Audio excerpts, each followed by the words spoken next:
The Dragon's Promise by Elizabeth Lim. Prologue. I've always loathed writing letters. My tutors used to say they showcase one's intellect and thoughtfulness and calligraphy too. But my handwriting has always looked more like a goose's than a princess's.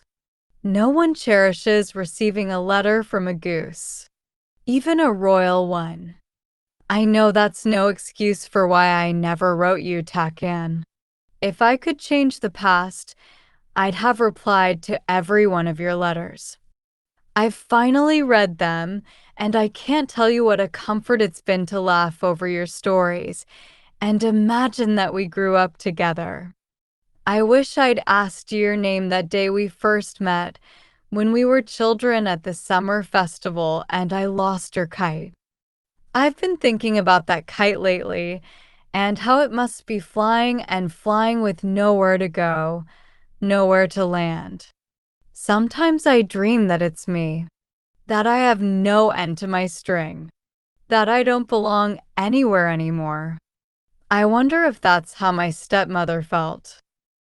It hurts that I'll never get to ask her. By the time you find this, I'll be in the dragon realm. I don't know how long I'll be gone. It could be days, it could be weeks or months. I hope it won't be years.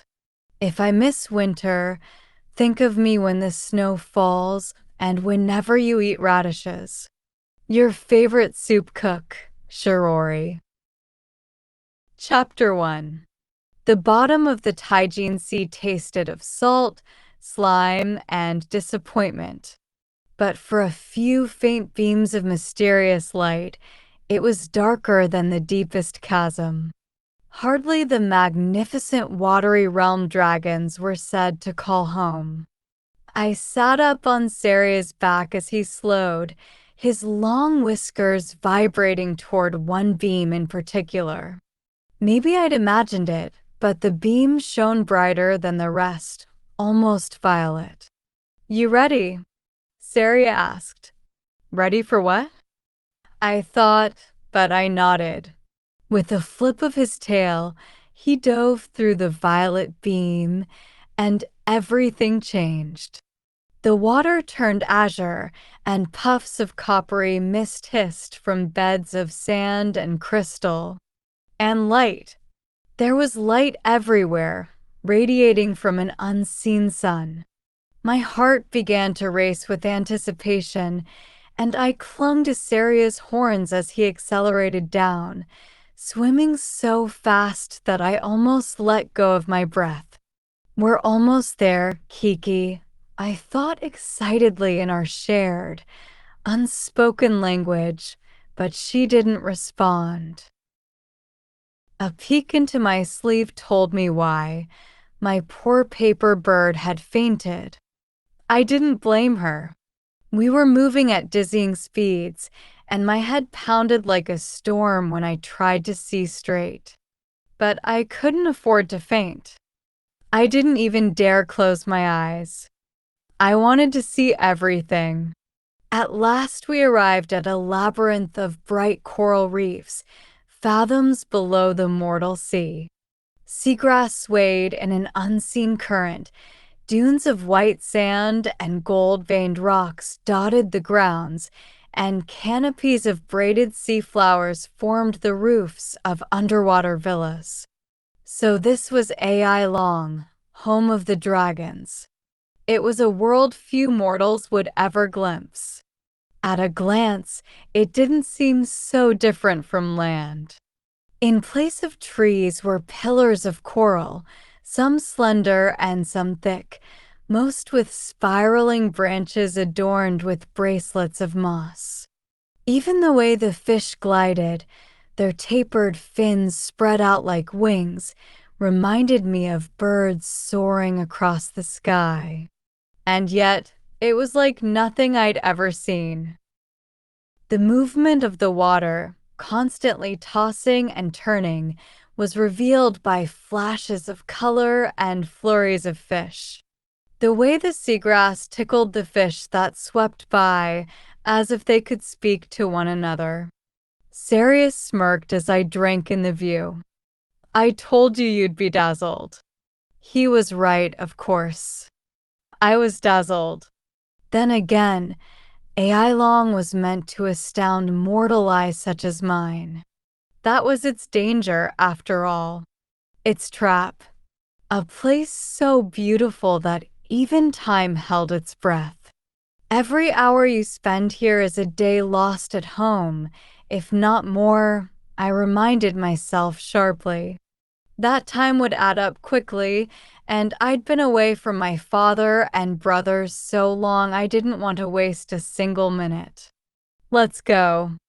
I signaled with a kick to the dragon's long serpentine side. I'm not a horse, you know. Saria's green eyebrows arched as he twisted to view me. Why so quiet, Shirori? You're not holding your breath, are you? When I didn't reply, he tossed me off his back, and his claw shot out and pinched my nose.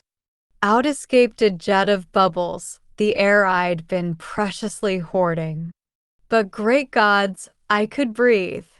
Or at least it felt like I was breathing. The water tasted sweet instead of salty, intoxicating, like a heady plum wine when I inhaled too deeply, but maybe that was because my head was still spinning. So long as you're wearing a piece of my pearl, you can breathe underwater, Sariu explained, reminding me of the glowing fragment I wore around my neck. It might not be inside your heart anymore, so we can't share thoughts. But you do know you can talk, right? Of course I know, I lied. Covering up my relief, I touched the tiny pearl. Even this deep in the sea, it shone like a bead of moonlight. You might want to keep it hidden, said Saria. People could get the wrong idea. I thought it was just to help me breathe. Why would they? It's too complicated to explain, the dragon mumbled with a grunt. I forgot how many questions you ask. Maybe I should have let you keep holding your breath. My brows knit into a frown. You're in a sour mood. Humans aren't exactly welcome in AI Long, said Saria thinly. I'm thinking of the infinite ways your visit can go wrong. I didn't believe him. He had been in a mood all day, starting with when he'd come for me on shore. He'd barely greeted my brothers, had ignored Takken entirely. I tried to coax him out of it by teasing, "Will I have no fun stories to share when I go home?" Here I was, telling everyone that the Prince of Dragons himself was going to give me a grand tour of his kingdom. The shorter your visit is, the better. Saria's red eyes flicked to my satchel, which hung off my shoulder. You're here to deliver something to my grandfather, not frolic about. So much for cheering him up. Now I was in a sour mood too. I pried my satchel open, just a pinch. That something I was supposed to deliver was a dark and broken dragon pearl. Raikama had left it to me before she died, and its power was so strong I could feel it fighting against my satchel's enchantment, which kept it safely confined and concealed. No surprise that Saria's grandfather wanted it. It wasn't the only thing inside the bag, though. I'd also brought my star-stroke net for some protection against the Dragon King and the sketchbook Takken had given me when we said goodbye. More letters. I'd asked, taking the book in both hands. Better, Takken promised. So you don't forget me. What could be better than his letters? I stared wistfully at the sketchbook, wishing I could brush my knuckles against its soft spine and flip through its charcoal-stained pages. But I supposed it would be rude to read while I was in Saria's company. Saria certainly thought so. He narrowed his eyes at me. I've never seen you blush while looking at the pearl. Its light gets bright, I said quickly. Makes my face warm. He scoffed at the lie. At least your human lordling didn't jump into the sea after us. The way he was making fish eyes at you for leaving, I half thought he might. He wouldn't have made it past the reefs before the sharks got to him. I closed the satchel. Really, sharks? Grandfather employs a platoon of them. Saria smirked. They're always hungry. We'll encounter some shortly. My heart thumped in my chest. Were we that close to Nazaan's palace?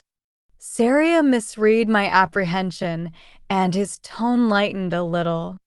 Worry not. The sharks don't have an appetite for a stringy human like you. They might change their mind, I thought. Once the Dragon King learned why I was really an AI long, I'd be lucky if he granted me such a swift death. Nervously, I glided back to Saria, kicking harder than I needed to. Swimming in AI long was nothing like swimming in regular water. The water here was as light as air, and tiny currents tracked under my feet, propelling me where I needed to go. Almost like flying. I overshot the dragon, jetting a hair too high. Out of nowhere, a bloom of jellyfish descended upon me.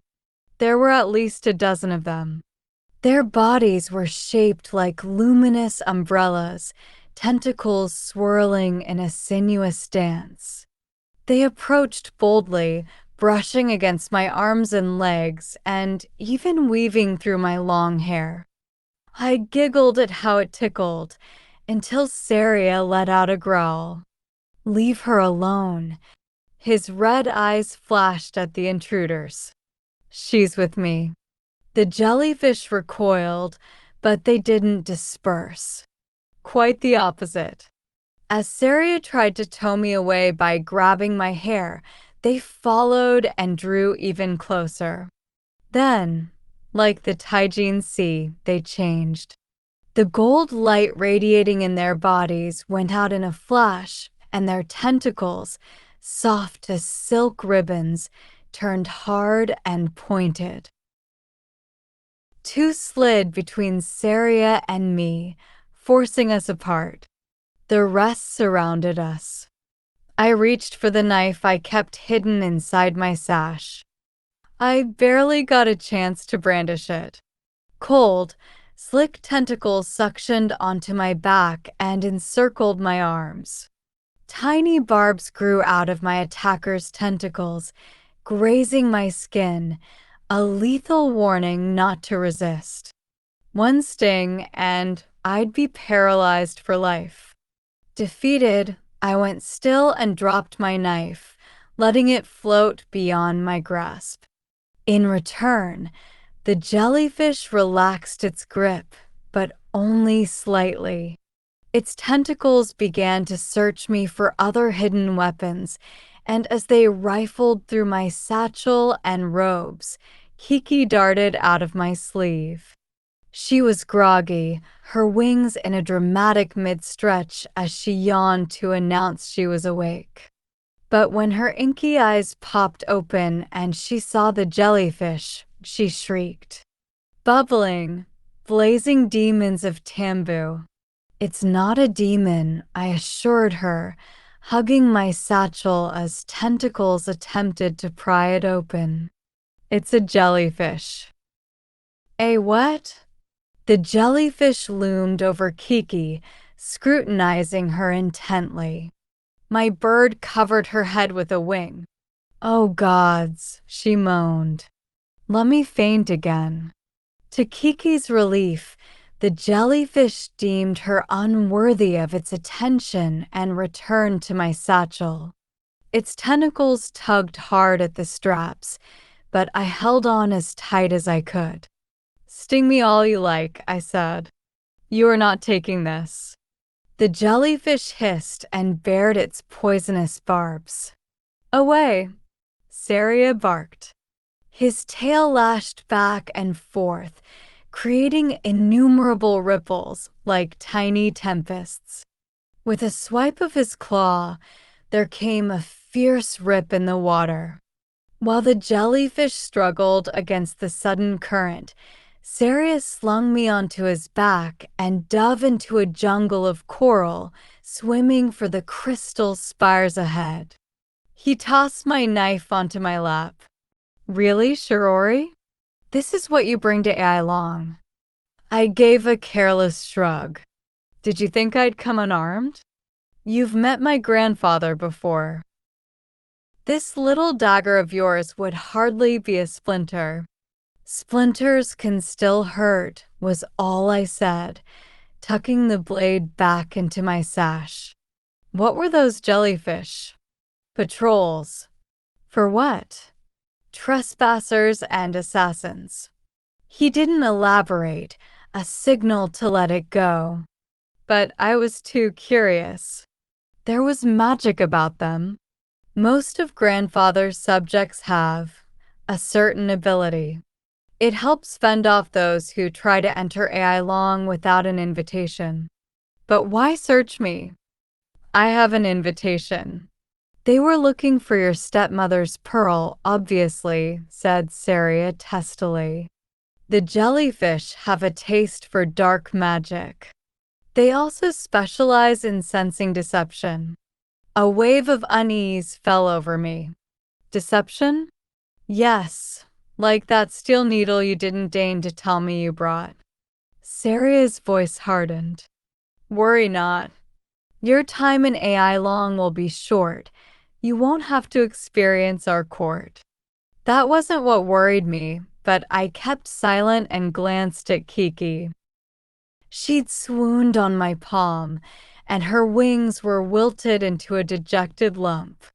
Thankfully, she hadn't been paying attention to my conversation with Saria. I loved her dearly, but keeping secrets wasn't one of her gifts. Are we nearly there? She moaned. I should have stayed on land. I feel seasick. No one gets seasick underwater. Kiki wrinkled her beak, letting out a theatrical sigh. Can't you tell the dragon to swim with more care?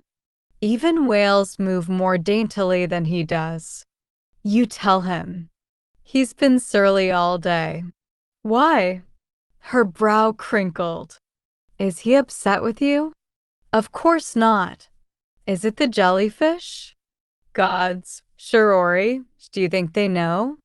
Maybe you should tell him you plan on keeping Raikuma's My Eyes Went Wide, and I stuffed her into my sleeve before Saria heard. Raikuma's pearl, Kiki had almost blurted. No, I hadn't told him. I didn't plan to. Guilt nibbled at my conscience, but I shoved it away. There was nothing to feel guilty about.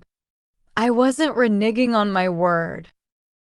I had promised Saria I would bring Raikuma's pearl to his grandfather. I just never said I'd let him keep it. Only give it to the dragon with the strength to make it whole once more. Raikuma had made me swear before she died. As if it could read my thoughts, the pearl inside my satchel began to pulse. I could practically see it in my mind, spinning and scheming, trying to find a way out. It was only the size of a peach, barely larger than my palm, but at its peak brilliance, it glowed like a bead of sunlight. But now that Raikuma was gone, its light was muted, the fracture in its center seeming to widen more every time I looked at it. That crack would not heal until the pearl was reunited with its true owner. I had a feeling the grief I buried inside me was the same, deepening the hollow in my heart until my promise to Raikuma was kept. A promise is not a kiss in the wind, to be thrown about without care, I murmured to myself. It is a piece of yourself that is given away and will not return until your pledge is fulfilled. They were my stepmother's words from long ago. Words I used to hate because they needled me with guilt, even as I ignored them.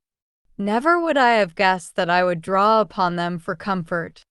The pearl trembled, responding to my unease, and I lifted the satchel onto my lap so Saria wouldn't notice. Too many times I had broken my word to Rikema more than anyone. Not this time. I will see you made whole again, I vowed to the pearl silently. I will take you home, no matter the cost. Chapter 2. The walls enclosing King Nizayan's palace were impossibly high. They stretched taller than I could see, all the way to the violet lights marking the fringes of the realm, their sharp finials like needles prodding at the ocean's veins. An audience of sea creatures had gathered outside the palace. Whales larger than my father's warships, mottled sea turtles that blended into the sand and rocks, dolphins, squid, and, when I looked closer, even crabs and seahorses. Scattered among them were dragons, a few with humans mounted on their backs.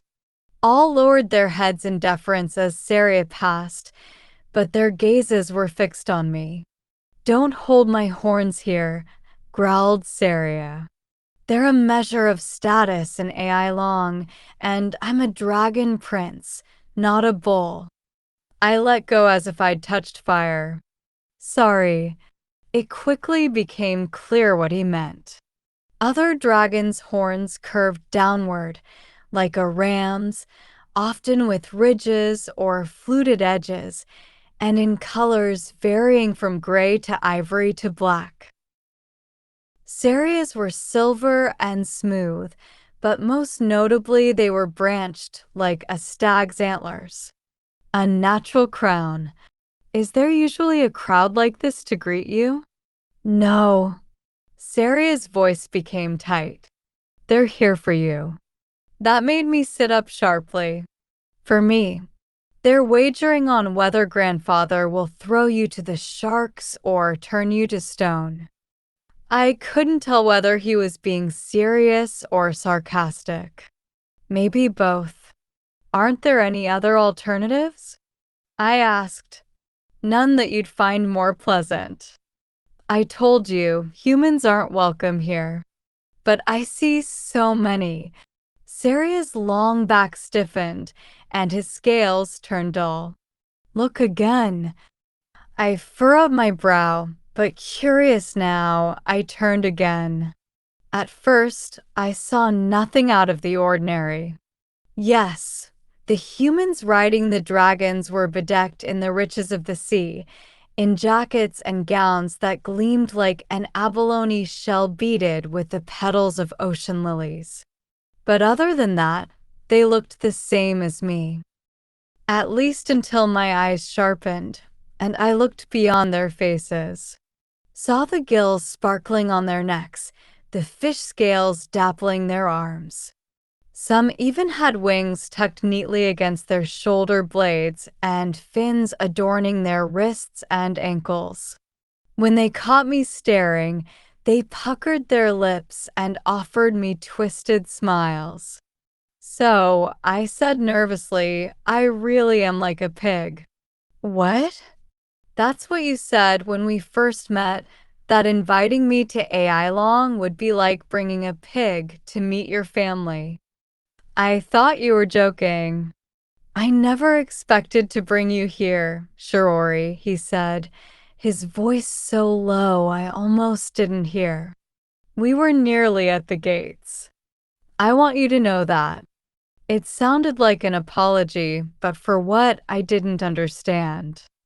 I never got a chance to ask. A deafening chorus of conch shells blared. Then, out of nowhere, an invisible current wrenched me off Saria's back and swept me into the palace. It happened with the swiftness of a sword stroke.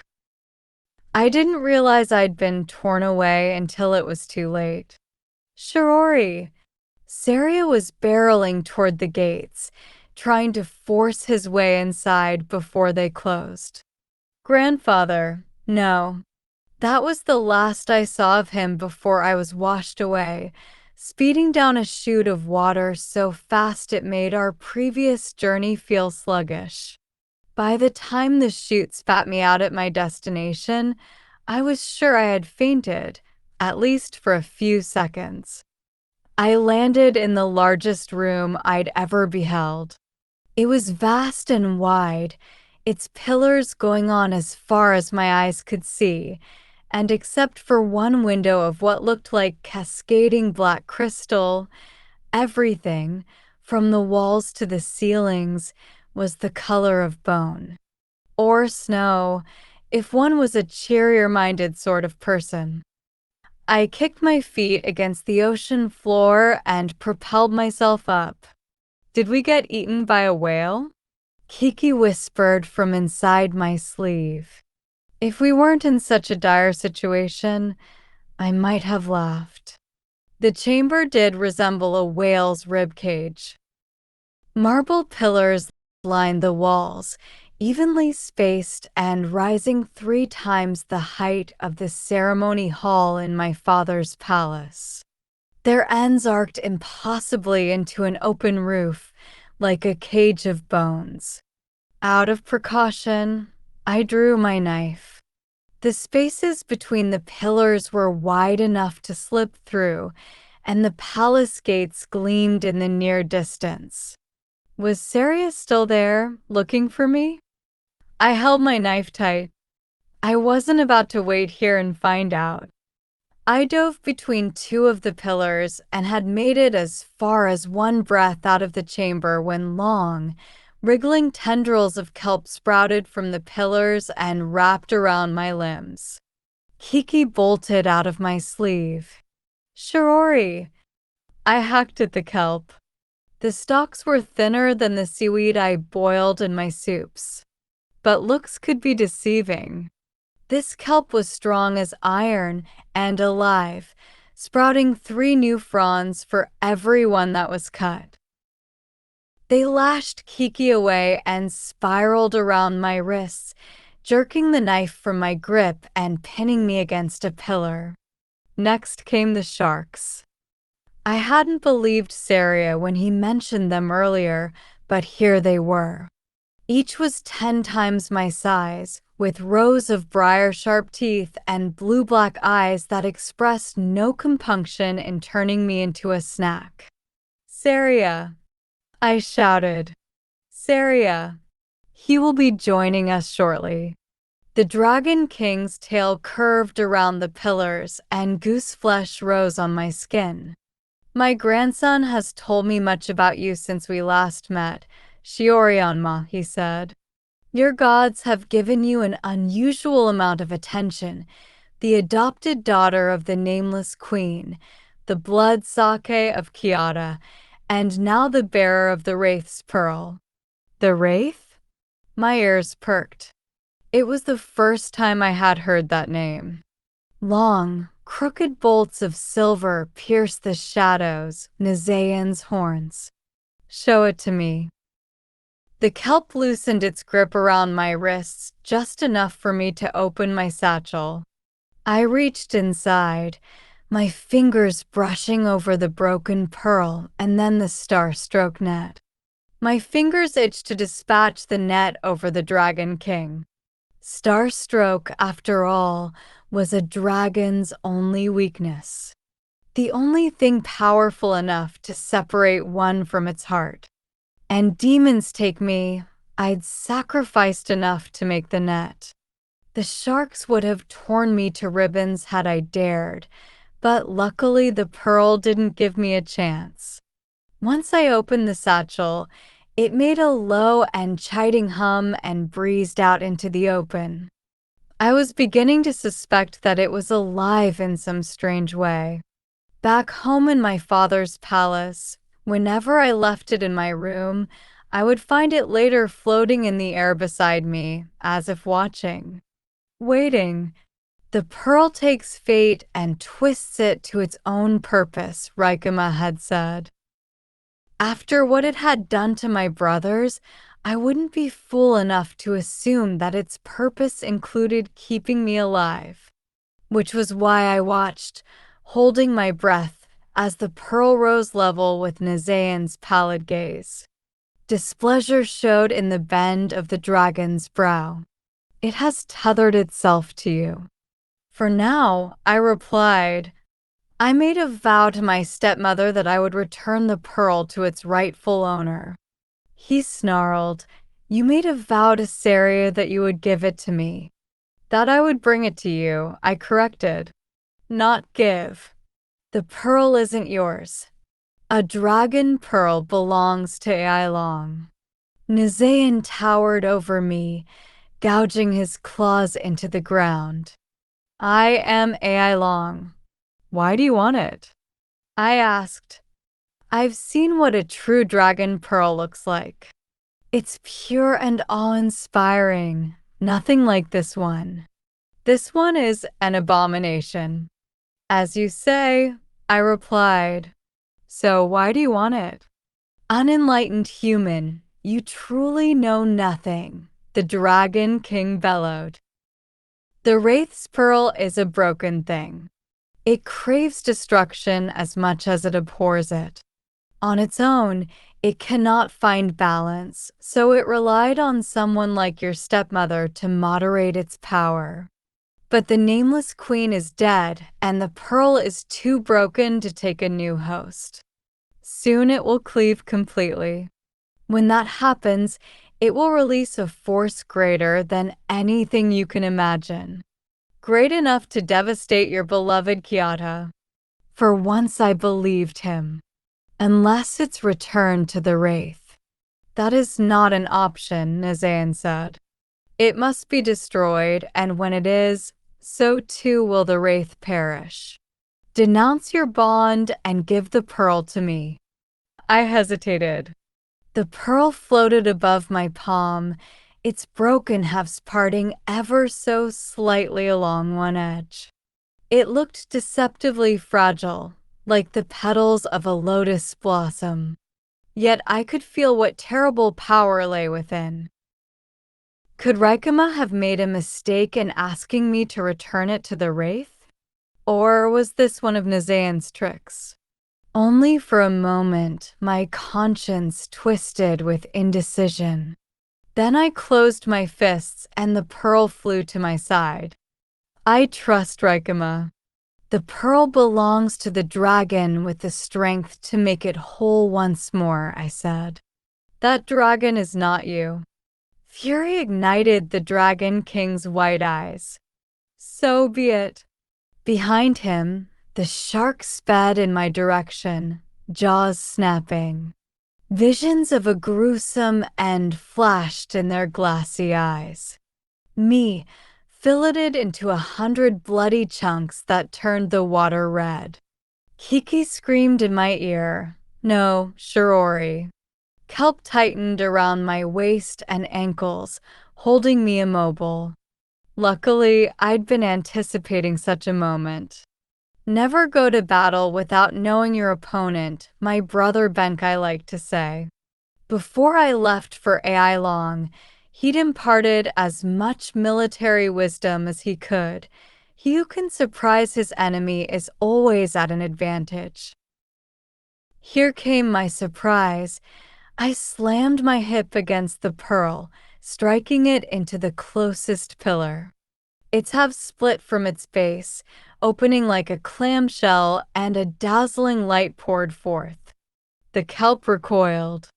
It loosened its grip on my limbs just long enough for me to whip out the star stroke net. I threw it high and shouted, Kiki. My paper bird darted out from her hiding place and caught the other side of the net. Together, we flung it over the Dragon King's enormous chest, pulling it taut against his scales. I'd used the net only once before, to free Raikama of the burden she carried. I'd never actually used it against a real dragon. Its magic worked instantaneously, latching onto Nizayan's scales and dulling their brilliant sapphire luster. He howled, and his head snapped back as the net dug into his chest, outlining the shape of his precious heart. It was at least 3 times the size of the wraith's, silvery white and perfectly round, like a swollen moon. All I had to do was take it, and I would have complete power over him. "Let go of me," I commanded the kelp, and it loosened its grip on my ankles. The sharks, too, withheld their charge. I retrieved my knife and stabbed it into Nizaean's scales to hold the net down. The Dragon King roared in pain, but I felt no contrition. Splinters could hurt after all. "Where will I find the wraith?" I demanded. A laugh bubbled from Nizaean's throat. "Answer or what?" Nizaean eyed the wraith's pearl, which hovered over him like a harbinger of doom. "Or what, Shiorianma?"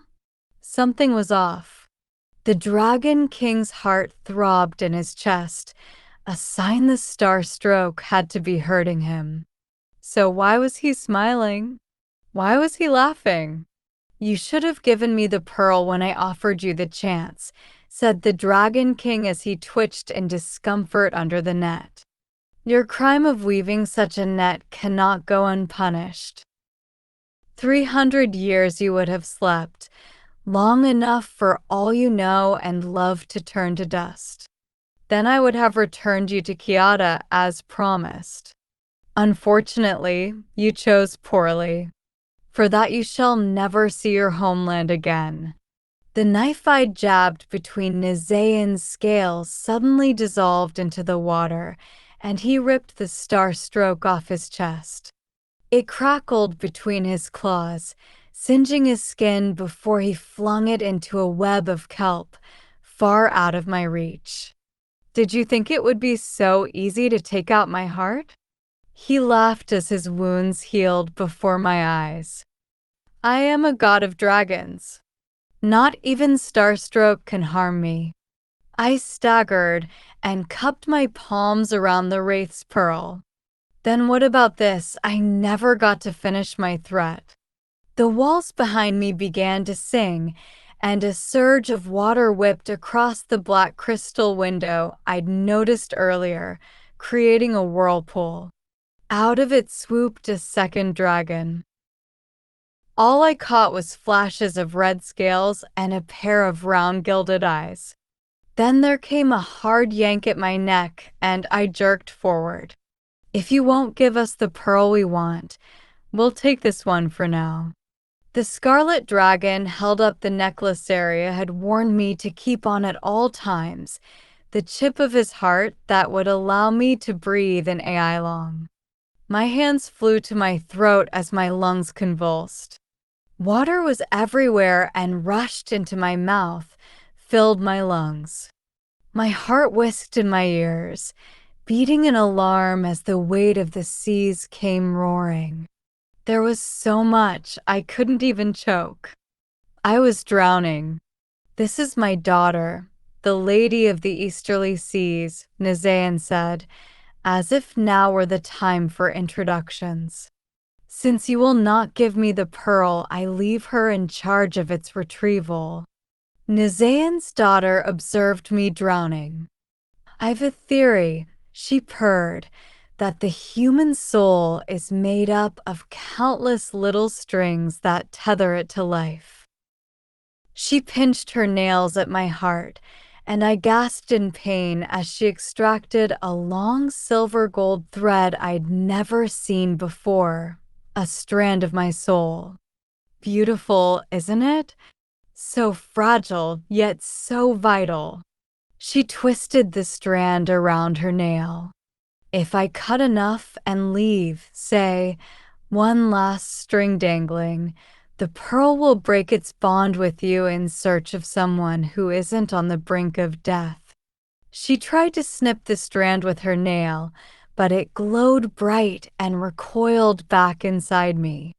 Displeasure tautened her whiskers. "A tricky state to achieve, especially with such a stubborn soul as yours, but we have time to experiment." I had no time. My world was fast constricting, and I called out to the wraith's pearl. "Save me," I pleaded. "Save me, or you'll never find where you belong. You'll never go home." The pearl began to beat. Once, twice, then faster, a racing counterpoint to my dying pulse, and a burst of light poured out of the broken halves. "A fighter," murmured the scarlet dragon as she swam forward, obstructing my view of the pearl. She touched my forehead with a cold palm. "Never play games with a dragon," she whispered. "You cannot win." And before the last of my breath left me, the world washed away to nothing. Chapter 3. "Your Highness," cried my tutor. "Wake up, Shiorianma. Please, wake up." I didn't budge. Every day my tutor faced the same task, and I almost felt sorry for her. But what did I care for her waxing on and on about Kyoto's poetry, art, and lore? It wasn't as if my brothers would invite me to their meetings if I could recite verses from the Songs of Sorrow or charm the court with my knowledge about vermilion paint versus ochre. "Asleep like the numb moon," moaned my tutor. Again. I hated the saying. I'd been forced to learn the story behind it. Something about Emirinya, the Lady of the Moon, and her husband, the hunter, and a kiss needed to wake her. I wasn't a romantic, and no kiss would wake me, unless it was from a tarantula, not a boy. The only things that worked were the smell of freshly griddled sweet rice cakes and a well-calculated throw of my brother Reiji's wooden dice. The funny thing was, Reiji hadn't thrown dice at me in years. Yet something small and hard pelted the back of my head. Repeatedly. My eyes burst open and I yelled, "Will you stop that?" Well, that was what I'd meant to say. The words came out garbled, and my chest ached as if someone had squeezed all the life out of me and then reluctantly funneled it back in. An unwelcome reminder that I was still in the dragon realm, and a captive in Nizaean's palace at that. It was too dark to see my surroundings clearly, but it wasn't the ribcage room anymore. Kelp shackles clinched my body from the neck down, restraining me to a slab of black crystal like I'd seen earlier. With all my strength, I jerked, trying to set myself free. The shackles tightened, and punishing jabs of pain raced up my muscles. I bit down hard on my lip until they passed. When I could breathe again, and I didn't know how I was breathing without Saria's necklace, I deflated. Demons of Tambu, how was I going to get out of this? I leaned my head back, banging the wall in despair. "Watch where you hit your head." Paper wings rustled in my hair, and Kiki crawled down to my ear. "There are other ways to tell me you're awake, Shirori." Kiki. I was thrilled to see her. "What happened?" You've been sleeping," she reported. "You're lucky, you know. The Dragon King's daughter has come back several times to hack at your soul, but she couldn't even snip a strand. Nizaean's furious about it. He told her to wake you up." A gulp. "He said he'd do it." "When was this?" "Who can tell time in this place?" Kiki shrugged. "I was spying. I couldn't ask what day it was. She thinks the pearl protected you." Her inky eyes bulged. "Did it? Maybe. That must be why I still have it. Why I'm still alive." That was some comfort, but not much. Kiki peered at the pearl as it wobbled to life. "It was asleep, you know. Same as you, until now. It's almost like it has a mind. like it's living. It's a dragon's heart, I said. It is alive in a way. For a dragon's heart, it isn't very clever, said Kiki. It should find its own way home instead of making us do all the work. Silently, I agreed. The wraith's pearl floated above my head, hovering near. I couldn't decide whether I was angry or relieved to see it. What was becoming clear was that I couldn't always count on it to come to my aid. Look what you did, Kiki scolded the pearl. She sat on it, lounging in the crack between its edges with her wings spanned out. I could be back in Kyoto, lolling on silk pillows and chasing fireflies. But look where we are. Shiori's stuck in this horrible dragon dungeon, and you're no closer to finding your owner.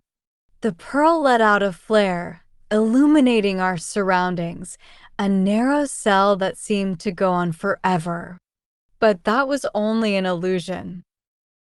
In reality, there were thousands of mirror shards bobbing along the walls, and their reflections made the room seem endless. I shivered. What is this place? Kiki shrugged again. I've searched 100 times for a way out, but the mirrors, Shirori, they're alive. They kept watching me. And there's this eerie ghost, a ghost. Over there. Kiki pointed with a shaky wing. It tried to speak to me. Darkness bathed the other end of the room, where the pearl's light hadn't reached. Show me, I commanded the pearl. With a hiss, the light bloomed brighter, illuminating a lone statue. And given the gurgling and mumbling sounds coming from its direction, a living statue. A boy, it turned out. He was stone from the neck down, but his head was still flesh. Uncommonly blue eyes, tan skin, and a shock of unruly black hair. It was hard to place where he was from, but he couldn't have been older than 12 or 13. He looked like he'd been cursed in the middle of a grand throw. His right arm was extended in a dramatic flourish, his chin raised and left leg slightly lifted. His clothes were stone, along with the rest of him, but there was a bright splash of red silk over his mouth. My stomach curdled at the sight. What was a human child doing in the dragon realm, let alone practically turned to stone? Kiki, help him. His mouth is gagged. But he could be a ghost. Or worse, a sea demon. Help him, all right? Obediently, my bird flew to the statue and untied the gag over the boy's mouth. He coughed and spluttered, then blew his hair out of his eyes with exaggerated gusto. Firstly, he said in crisp, accented Khitan, I'm not a ghost. Ghosts, but for a few exceptions, can't touch objects in the physical world and would hardly be encased in stone, as I am. His nose twitched. Secondly, it took you long enough to wake up. I was starting to think all that throwing would be for nothing. You're the one who woke me? I said. I had nothing else to do. How? With a smug grin, the boy leaned his head back. See these floating mirror shards? Their edges are sharper than they look, and they'll cut you if you try to escape. He turned his face so I could see the little gashes on his nose and cheeks. Took me all week, but I managed to get their attention. When they came at me, I grabbed a couple and pitched them at you. You threw glass shards at my head? How else was I supposed to wake you? He said. Don't worry, I sanded off the edges on my arm. Helps to be made of stone, I guess. Your cut's already healed. Cut? Well, that explained the pain in my temple. It should have taken only a couple of tries, continued the boy. Usually I have excellent aim, but my right arm turned to stone in the middle of a throw. Luckily for you, my left arm had a little more time. I'm less precise with my left, though. Lucky indeed, Kiki said, gaping at the boy. Both of his arms were solid granite, though the veins in his left hand were still pulsing. Thank you, I said gravely. Is your face? Don't worry about me. Either the cuts will heal or I'll make a less attractive statue. He sounds unnervingly cheerful about his predicament, Kiki muttered. Do we trust him or not? I vote not. I frowned, ignoring Kiki. Did you say I've been here for a week? That's what I counted. The boy twisted his lips. Time is so lugubriously slow when there's nothing to read. Please tell me you have a book in that bag of yours. I'd stopped listening. A whole week, lost. My chest went so tight I could hardly breathe. That was 5 months back home. I pursed my lips, trying to rein in my anger. It could be worse, I told myself. 5 months, not 5 years. Not 5 centuries. No books, the boy was saying, misreading my horror. That's too bad. Well, at least I can practice my Kyotan. It's ironic, you know. Kyoto's the last place I ever planned to visit. Never thought the language would be of any use. My attention snapped back to him. Careful. That's my country you're insulting. I don't mean offense, only that Kyoto is a magic desert. A country without magic is hardly the place to make one's reputation as a brilliant young sorcerer. Aren't you a bit young for sorcery? They start us young, explained the boy. How else do you think I ended up in AI Long? Maybe a dragon abducted you. It's been known to happen. Abducted? A sniff. I'm an enchanter in training, not the sailor of some shrimping dinghy. You think it's so easy to abduct someone who's mastered the 4 forms of defensive magic. He has the ego of an enchanter, Kiki remarked, curling her wing around the pearl. The boy eyed Kiki shrewdly, as if he understood. Then he flexed his fingers and winced. Through the mirrors I saw that his knuckles had gone gray. I guess I might never get a chance to live up to my potential. You can't give up. There have to be a way out of this place. I struggled against my shackles, but it was no use. Don't bother. I've spent weeks trying and I have magic. I have magic too, you know. I've heard. You're the blood sake of Kyoto. Impressive how you made that paper bird come to life. The boy cranked his head to the side. But as the blood sake, your main well of power comes from your homeland, and you're quite a ways away. I frowned. How did you know that? The part about me drawing magic from Kyoto? He shrugged. I read a lot, he said quickly. But before I could interrogate him further, he added, didn't help me here, though. Even if I could undo this curse, I'd drown once I made it past AI Long's borders. Why? Well, for one, my Songi would run out. Songi? The tea that the dragons poured down your throat so you can breathe underwater. The young sorcerer wrinkled his nose. Awfully bitter brew, worse than Nandan's tears. Back to my point, the waters past the borders aren't enchanted like they are here. I can't just glide around like I'm dancing on a cloud. I'd have to actually swim to keep from sinking. And I never learned to swim.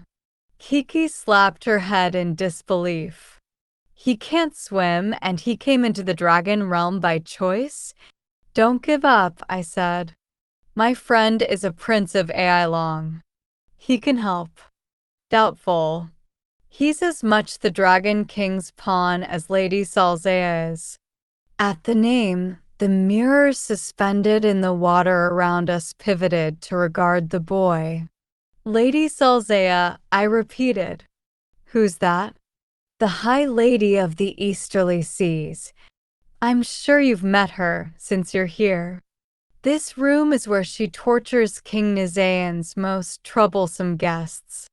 She turned the last prisoner in your spot into sea foam after he gave up his secrets. It really was quite gruesome.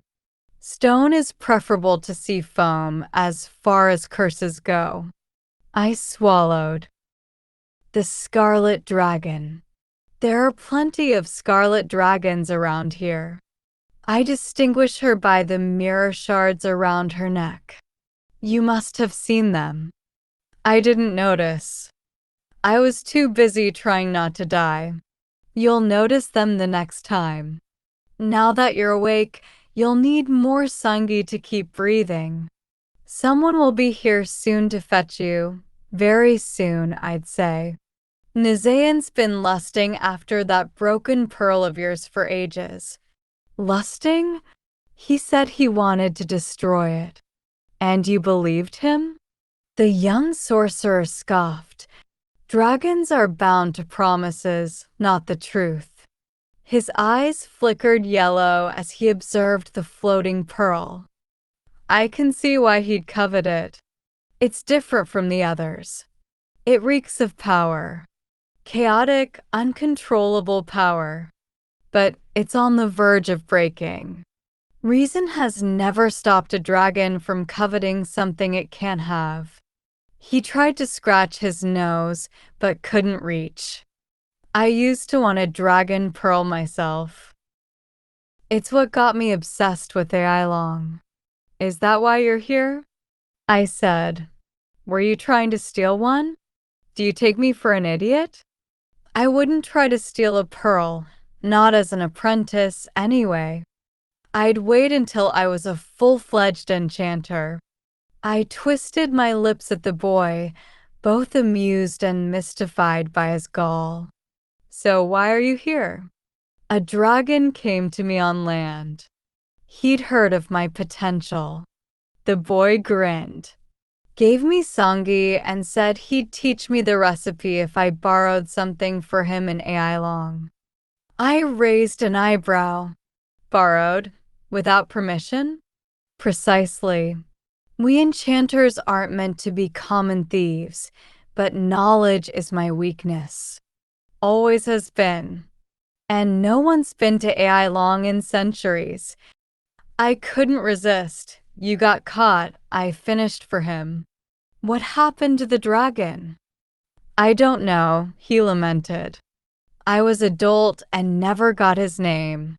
He was adult, but he was young, and now that I'd heard his story, I couldn't help feeling sorry for him. Do you have a name, young thief? I do, but I don't like it. He half closed his eyes. It's Jen, I said firmly. I promise I'll get you out. And I blinked open. Don't make promises you can't keep, especially not in AI Long. It was an odd thing to say, but I didn't get to ask what he meant. My breath became short, water rushing into my mouth the way it had before I'd gone unconscious. In response, the mirrors tinkled, clanging against one another in an unnerving percussion. Your Sangi's running out, Jen whispered. They'll be here any minute. But no one came. Instead, my shackles dissolved, and a whirlpool suddenly roared behind me.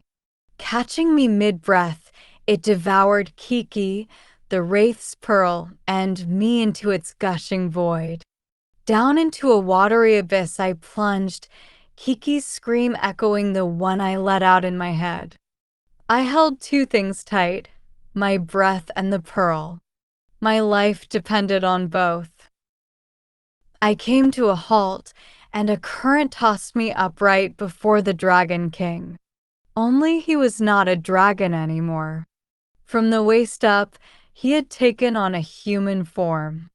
Pale blue hair sprang from his scalp, and sapphire sea silk swathed his body, the color the exact vibrant shade as his scales. The cloth trailed far behind him like a river, blending into his long, winding tail.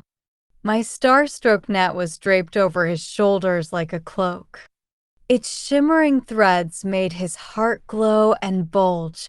For him to don it so boldly was a show of might. Still, it must hurt him. I wondered if he liked the pain. The last of my breath was leaving me, and the lack of air made a searing heat tremble up from my lungs to my throat, nose, and temples. By the great gods, it was agony, and I lifted my chin, struggling for calm. The Wraith's pearl did nothing to help. It knew, as I did, that Nazaean wouldn't kill me. He'd simply make me suffer as long as possible. The Dragon King's eyes turned hard, and another excruciating second passed. The agony fractured my calm, and the very moment I thought I might die after all, a riptide of water thrashed me into a kneeling bow, and air suddenly rushed into my lungs. I almost admire your brazenness, human, unenlightened as it is, Nazaean growled. But that is not what saves you today. Still on my knees, I gasped, choking on my breath. Over my chest dangled the necklace with Saria's pearl, as if I had never lost it. I inhaled and exhaled, over and over until my lungs stopped burning and I no longer felt the crushing weight of the seas against my head. Why? I rasped. My grandson has informed me that he gave you that piece of his heart. The Dragon King stroked his glacier blue beard. Fortune smiles upon you, princess.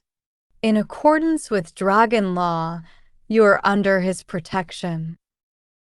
I had a feeling the Dragon King and I had very different definitions of the word fortune, and I didn't like where mine was heading. The binding ceremony shall take place immediately, said Nazaean. Be grateful for this chance. Another one will not come. Binding ceremony. I croaked, finding my voice. What is quiet, Shirori? Sario unfolded from the shadows, his claw swiftly covering my mouth. He forced me into another bow. You will show his eternal majesty respect. Saria's attitude bewildered me even more than his sudden appearance. I craned my neck toward him and searched his red eyes. I didn't know what I was looking for. Remorse? Guilt? A hint of a plan? Whatever it was, I didn't find it. And that left me with a sinking, undeniable truth. Saria had betrayed me. I lashed out, but Saria caught my arms easily. His talons grazed my skin. Like his grandfather, he had discarded his dragon form, mostly. Gone were the scales, the serpentine tail, the leonine nose and sharp, pointed teeth, replaced by a human face and body. But his hair and skin still glowed a faint mossy green, and he'd kept his crown of horns, naturally, as well as the claws. Claws he lifted from my mouth when he finally released me. Don't fight, he whispered into my ear. I couldn't tell whether it sounded like a plea or a command. Maybe both. King Nazaean observed us. In case the human does not understand, then I remind you, Saria, this will be her final opportunity to present the pearl to me. You know the consequences should she waste it. I do, grandfather, Saria said staunchly. I thank you for your mercy. Bring her to your mother. She will initiate the girl for the ceremony. Saria stiffened. There isn't any need. I can prepare Shirori myself. You cannot be trusted with the girl, interjected the king. Take her to your mother.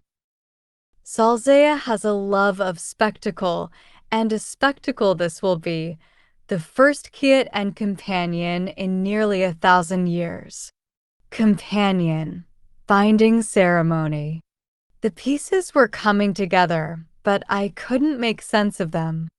The possibilities were too preposterous to consider.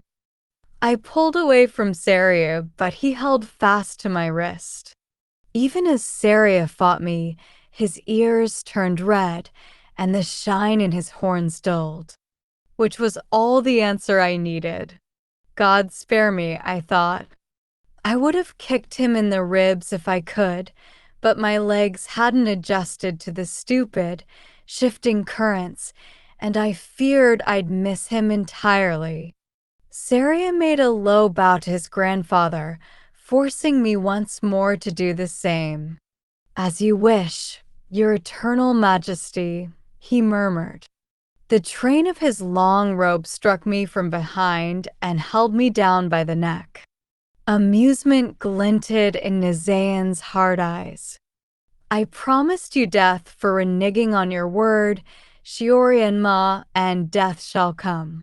Only not the sort you were expecting. Prepare your final farewells. After the binding rites, you will be reborn as the companion of a dragon prince. All that you knew in your past life will cease to exist, and you will never again return to Kyoto. He paused dramatically. Ailong will be your home from now on. Chapter 4. It was lucky for Saria that his grip was strong. Otherwise, I would have shoved him into one of the rushing cascades of black crystal we kept passing. After my earlier experience with the whirlpool, I figured they were portals of some sort, and I fantasized about shipping Saria to the bottom of a volcano. I settled for digging my nails into his arm as we made our way through the palace, paying no mind to the sharks that circled the crystal walls or the crabs that scurried up and down, their bulbous little eyes watching from every direction. Companion, I hissed. That had better not mean what I think it does. I'm no concubine, Saria. Especially not yours. Saria hardly flinched as my nails sank into his thick skin. Better a concubine than sea foam. You spiteful reptile. Buzzing out of my sleeve, Kiki slapped the dragon's cheek with her wing. To think I liked you. Take us home right away. Saria batted her away, his fuming red eyes darting toward the watchful crabs as if they were eavesdropping. Do you not have any sense of propriety? He snarled. I am a prince of this realm.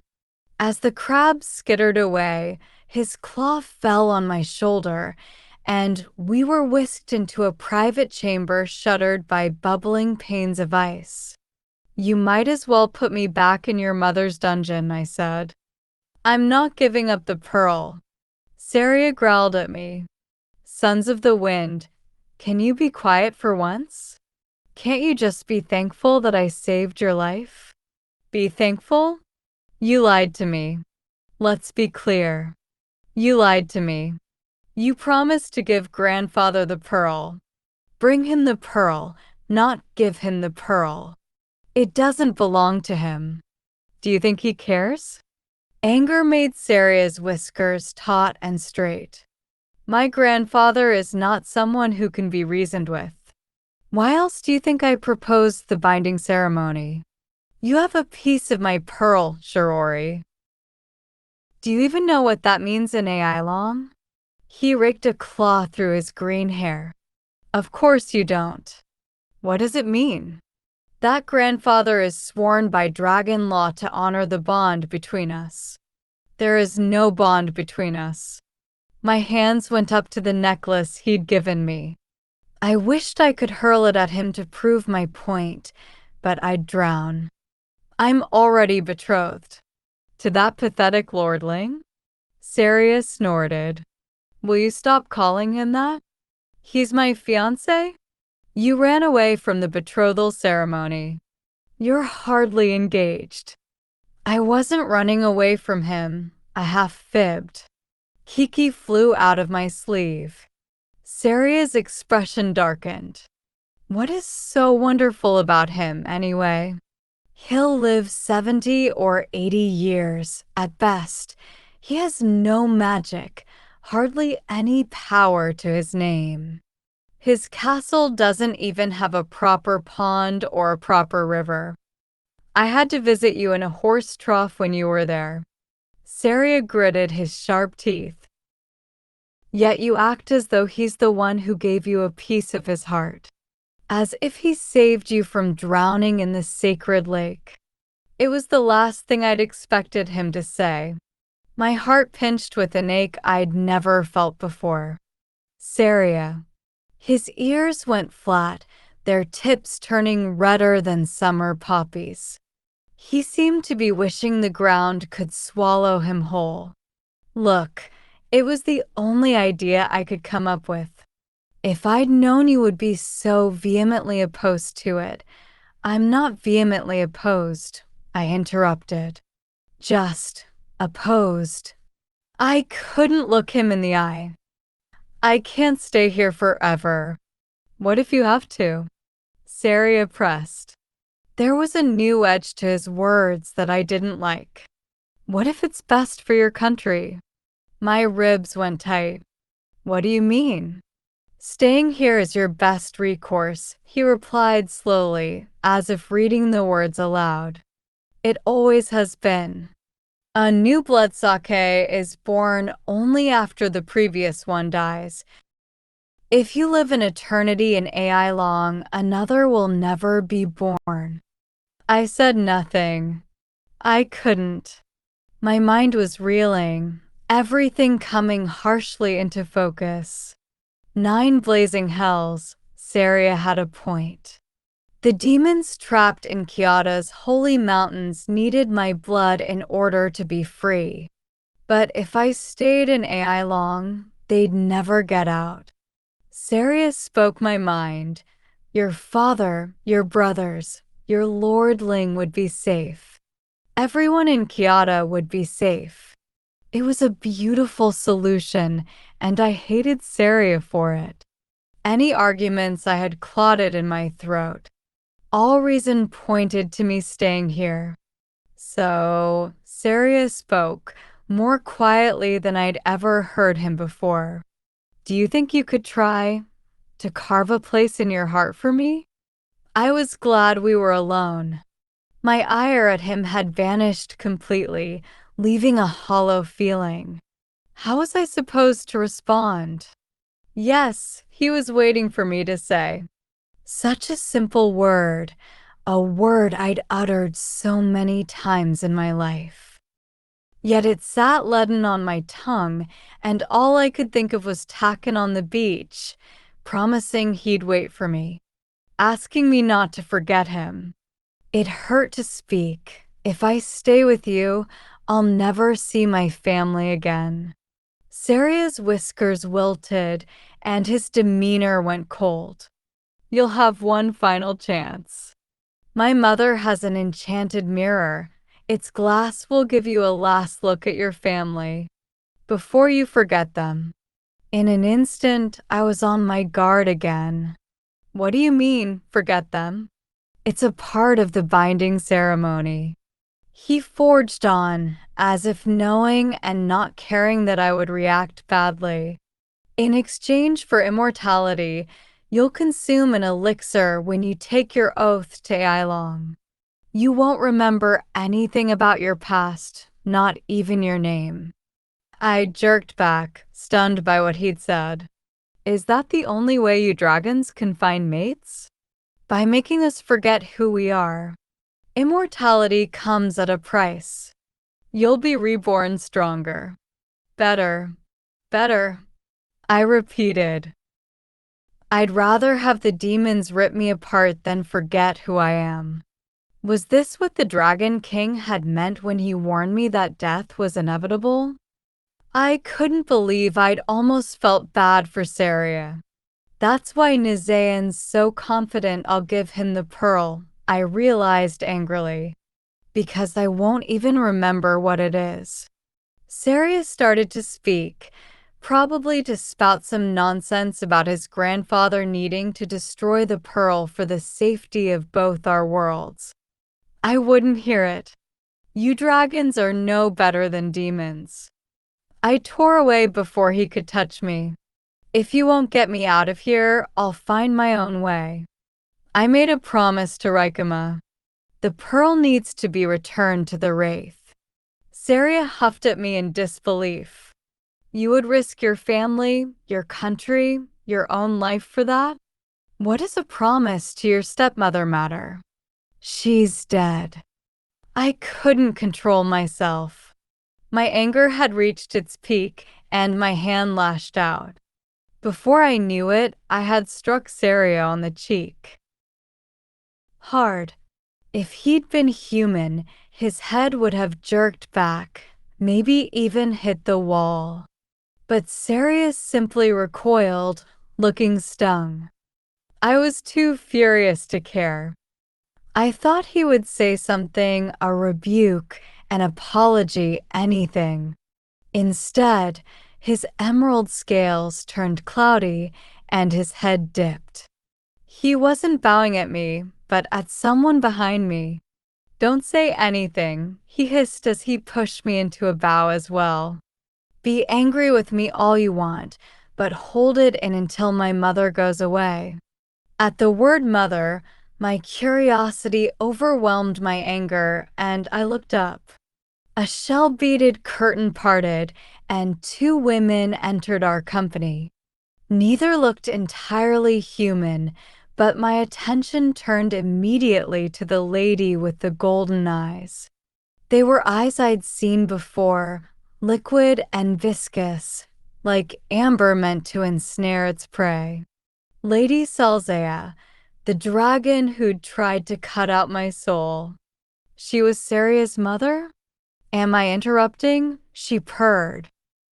Saria plastered on his most charming smile, erasing any trace of our quarrel. Aunt Nama, he exclaimed, greeting the lady at his mother's side. Genuine surprise lifted his thick green eyebrows. I didn't expect to see you before the rites. I asked her to come, Salzea replied before the lady could speak for herself. But really, Saria, where are your manners? Shouldn't you greet your mother first? Or are you so relieved to see Nama that you've forgotten the one who bore you? I would never.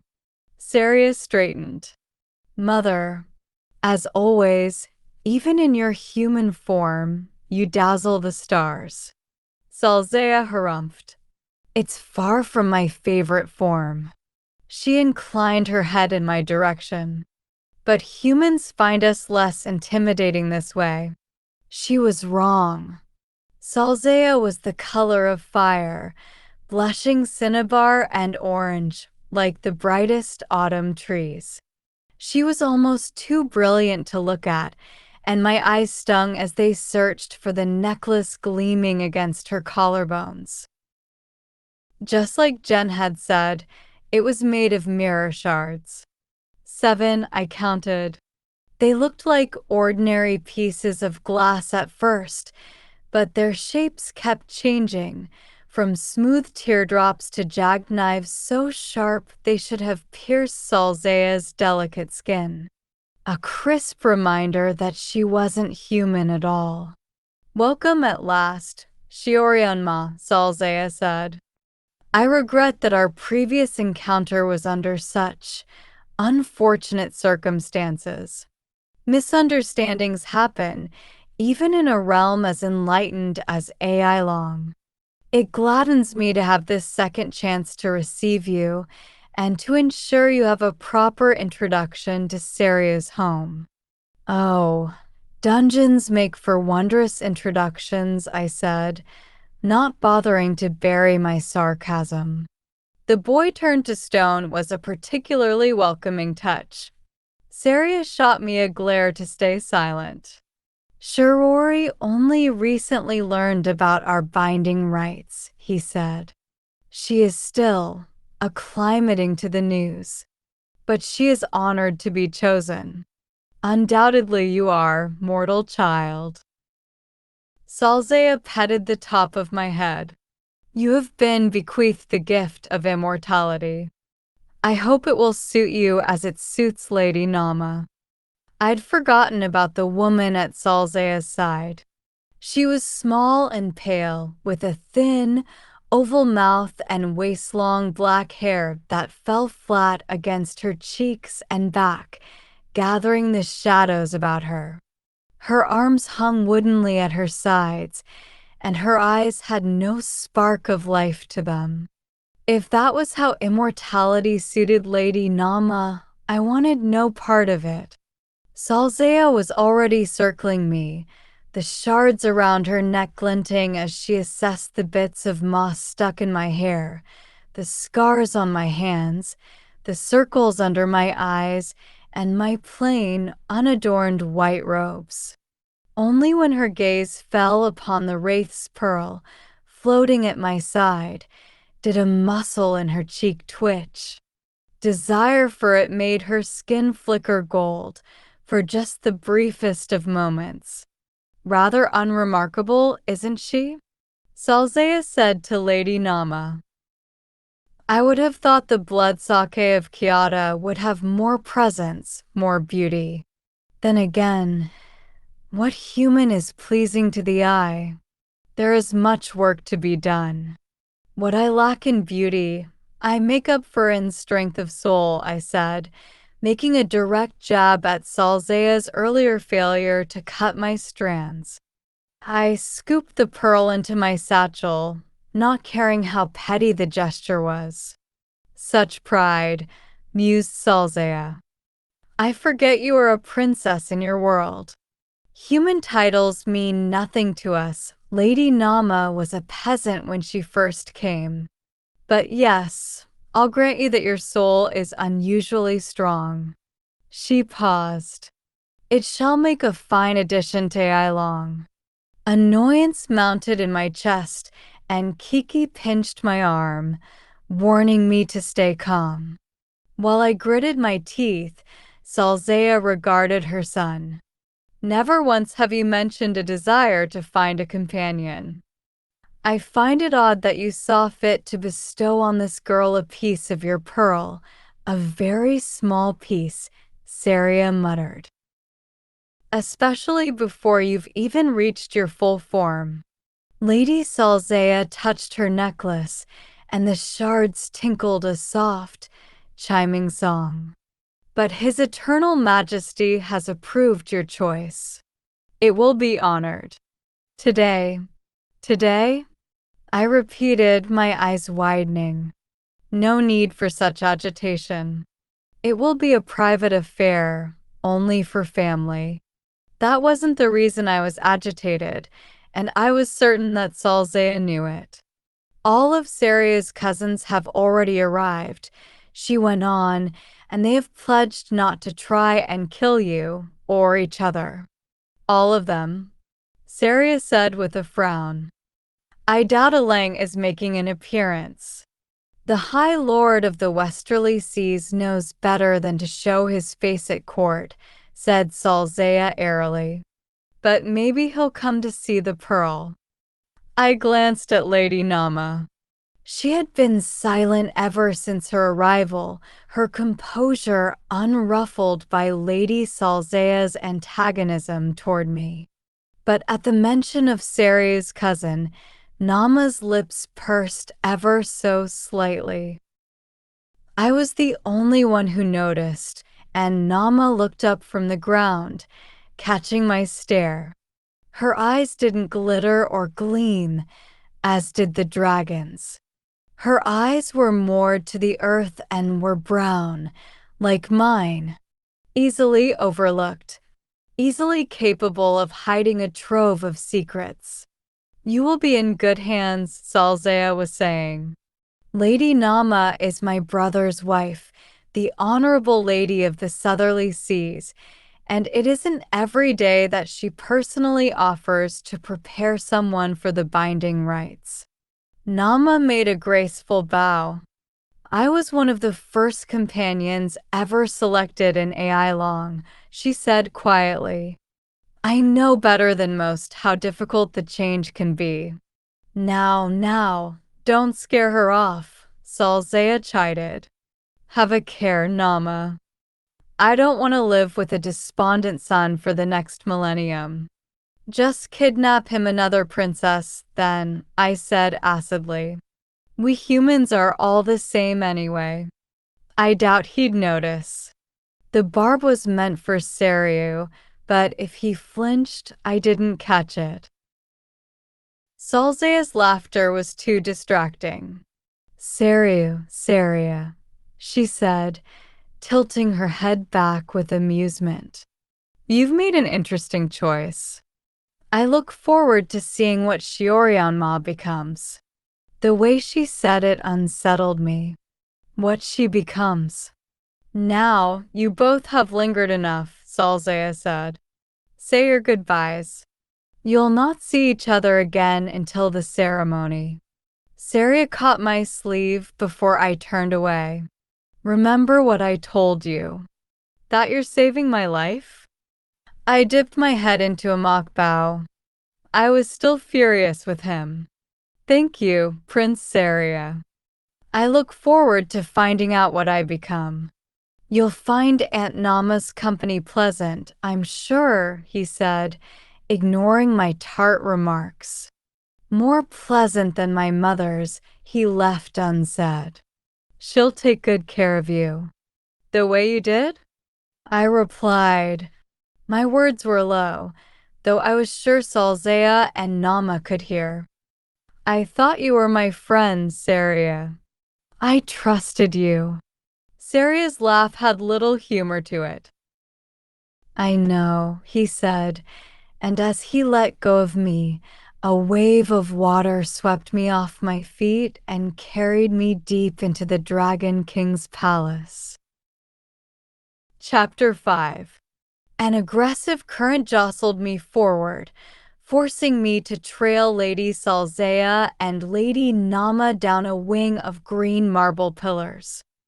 I fought back as best as I could, and at some point I must have successfully annoyed Salzea, for the mirror shards on her neck popped off and flew to my side, each bearing the dragon's irritated reflection. She spoke through the shards. The longer you detain us, the less time you'll have for your farewells. Even if I had known what she was talking about, I wouldn't have cared. My every thought was dedicated to devising a means of escape. My options were bleak. The walls emitted a siren when I edged too close, alerting everyone to my movements. And sharks, jellyfish, and octopuses patrolled every corner. The palace was far too well secured. You should smile, whispered Kiki from inside my sleeve. Tell a few jokes. Sing a song. Maybe then Saria's mother will let down her guard. I gritted my teeth. It's a little too late to ingratiate myself, don't you think? Salzea's mirror shards glinted in agreement. They nipped at my heels, pushing me insistently forward.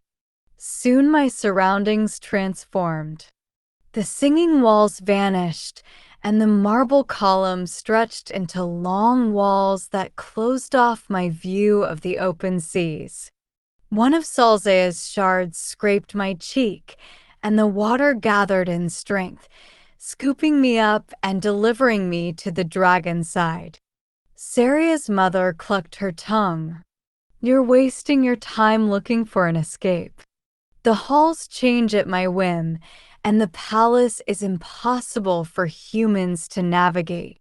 Nowhere in AI Long can you hide a pearl as dark and abominable as the one you carry. I wasn't looking for an escape, I lied. The dragon's golden eyes danced with mirth. It's funny. Most mortals would beg to be in your position. During Nama's time, humans threw themselves into the ocean for a chance to become our companions. Salzea paused deliberately. I suppose you and Nama have your resistance in common. Both of you did start out with a death sentence. I sent a curious glance at Nama, but she was silent as ever. That isn't how the story is told on land, I said. People didn't willingly throw themselves into the sea. They were kidnapped or sacrificed to appease your kind. Humans have a terrible memory, replied Salzea. To be expected, given your short lives. Consider yourself blessed, Shiorianma. Other bloodsakes perished before reaching the age of 18, but you will live forever. Here with us. You dragons have a diluted sense of what it means to be fortunate, I muttered. Would you prefer to endure a selection rite, as Lady Nama did? Because that can be arranged. The entire affair is barbaric. Is it so different in your realm? You had an arrangement to be married, did you not? To a young lord in the north, I saw. At the mention of Takan, my heart skipped. You saw. The mirror of truth showed me plenty about the life you left. Lady Salzea leaned close. Poor Bushian Takan. He misses you so. You can ask to see him yourself one last time. All at once I deflated. Salzea chuckled smugly. I'm curious to see how immortality suits you. Many have gone mad, but I have faith you'll keep your wits, blood sake. You have more spirit than most. I don't plan on being here long enough to satisfy your curiosity, I retorted, but my words lacked conviction and Salzea knew it. She petted my head again, then she surged forward, her long gossamer sleeves brushing against my arms as if motioning for me to follow. I recoiled from their touch. Hopelessness rose like a stone in my throat. How was I going to get out of here? Even if my magic was at full strength, it wasn't enough to put up a fight against the Dragon King. All I had was the pearl. You can't use the pearl, Kiki said, invading my thoughts. It might break. If it does, at least it'd take all of AI Long down with me. And me, cried my paper bird. Think of me, at least. Scattered in tiny pieces in the ocean forever. I'll be devoured by shrimp. Or become sea foam. I'm not meant to become sea foam. No, you're not, I agreed, and then grimaced. In a kingdom where time was eternal, how ironic was it that mine was running out? Someone touched my arm. Look, said Lady Nama, pointing at one of the gemmed mirrors engraved into the wall. The glass here reflects the sky above. Imurinia smiles upon the seas. All I saw was an endless abyss of dark water. Her mortal eyes are too weak to perceive it, said Salzea snidely. Nama wasn't deterred. Look closer. She pointed at a flutter in the waves, the bend of silver in the waters. That is a reflection of Imurinia. I see it, I said softly. We too revere the Lady of the Moon in AI Long, Nama replied. When her light is at its most powerful, so are the dragon's pearls. It's a good omen that she is bright on your binding day. I hope that will be of comfort to you. It was not, but unlike Salzea, Nama meant well. I couldn't help warming to her. "You'll learn to take such sights for granted soon enough," said Saria's mother dismissively. "Once you're a companion, there will be far more important things on your mind." Such as? The words came out before I could stop them. Much as I dreaded the binding ceremony, I was curious about how the dragons lived. Salzea smiled. "Securing an heir for my son, naturally." I balked, wishing I hadn't asked. "An heir? Ours is a dwindling race, Shiorianma. You didn't think sacred beings such as dragons would welcome humans into our realm simply for company?" Honestly, I hadn't given it any thought. "Is that even possible?" "It will be." She laughed at my horror. "Once you become a companion, you won't exactly be human anymore." She'd alluded to my changing before, but never in any detail. Lady Nama's appearance offered no hints either. With her long black hair and her modest gown, she looked like a priestess at a shrine. So why was the dread in my heart mounting? An arched bronze mirror appeared, marking the end of what had seemed a perpetual hallway. Its craftsmanship was exquisite, with 5 dragons each holding its own pearl. We stopped in front of it, and my reflection gave me a leery stare. Back home, my eyes were famous for their mischief, my lips for their sly and impish curve. But the reflection I saw was of a girl who was lost. A girl who had lost. That couldn't be me. "This is where you will prepare for the ceremony," said Salzea, the pitch of her voice rising as she dramatically gestured at the bronze mirror. "Where you will take your last breaths as a mortal of land." Too late, I started to back away. The mirror glass turned liquid, melting into 2 silvery arms that slid around my ankles. Before I could run, they gave a wrench.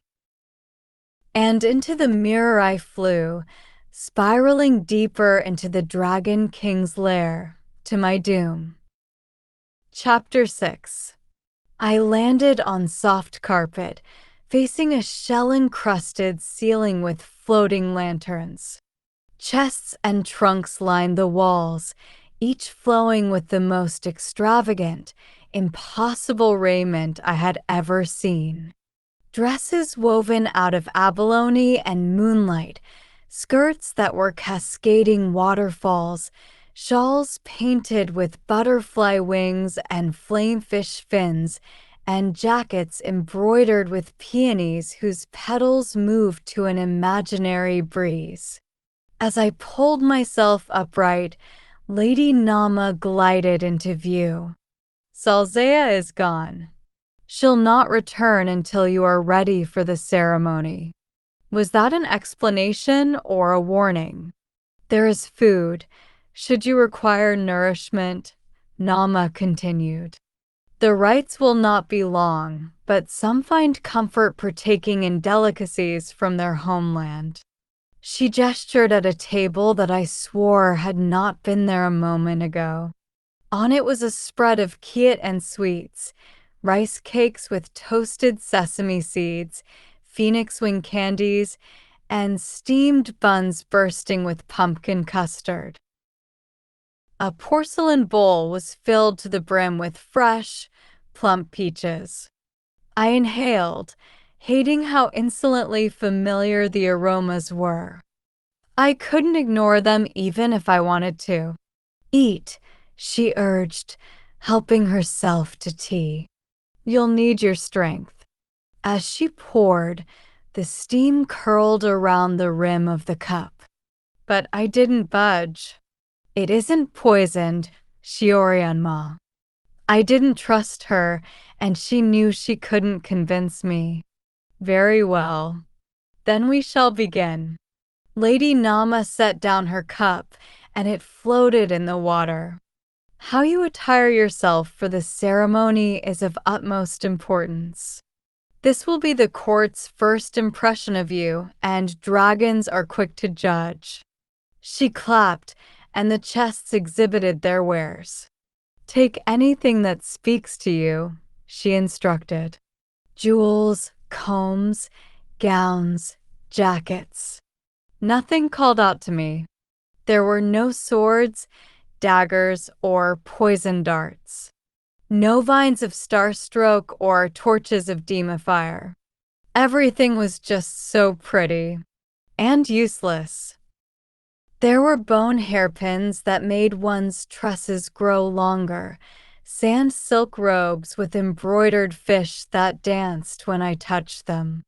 There were lace ribbons scalloped with threads of dawn, and jewels that made the wearer ravishingly beautiful.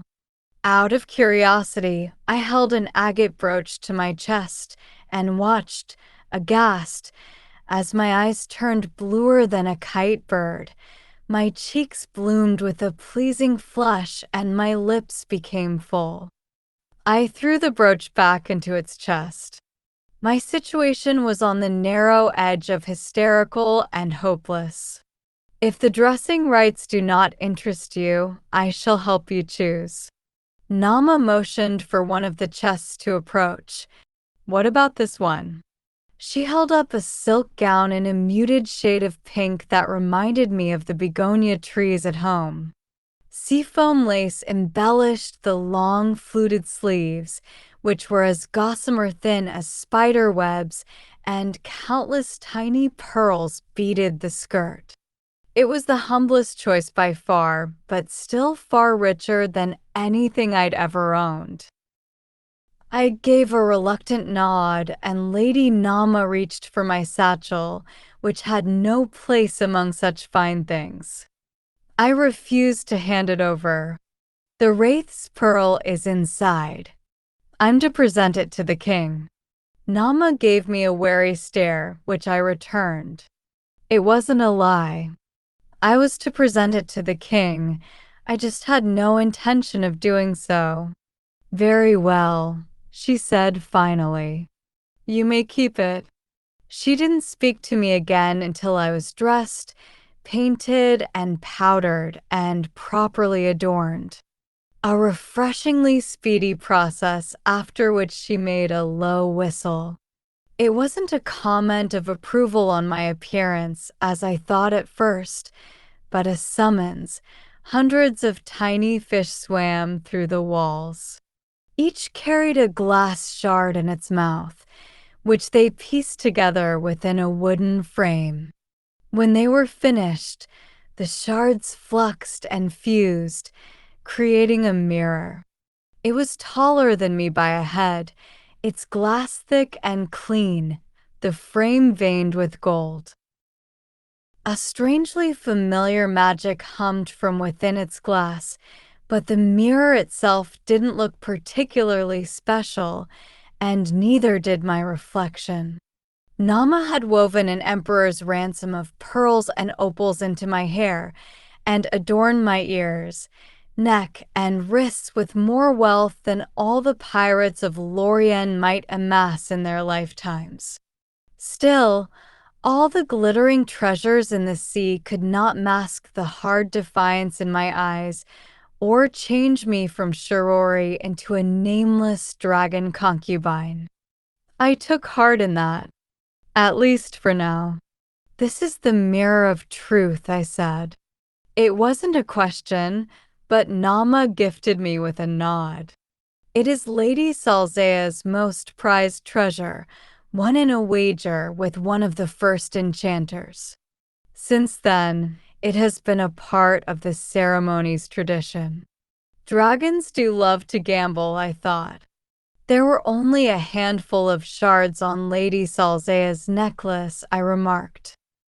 "Why did hundreds appear just now?" "There are 7 shards to Lady Salzea's mirror of truth, each of equal sight and power. During the rare occasion that they are not in her possession, for example, a rite such as this, She conceals them among ordinary mirror pieces so that they may not be stolen. Stolen, I said slowly. By companions such as yourself? I have no desire to possess the mirror of truth. But weren't your memories taken away when you made the oath to AI Long? I couldn't help the acidity of my words. Wouldn't you want to remember your past? The barest flicker crossed Nama's features. The changing is different for all. I happen to remember more than most. She focused on putting away a pair of hairpins. It has been a curse as well as a blessing. Some things are best forgotten. What do you remember? I probed. For a long time, Nama said nothing. I had given up hope that she'd respond when finally she replied, "In my time, things were different.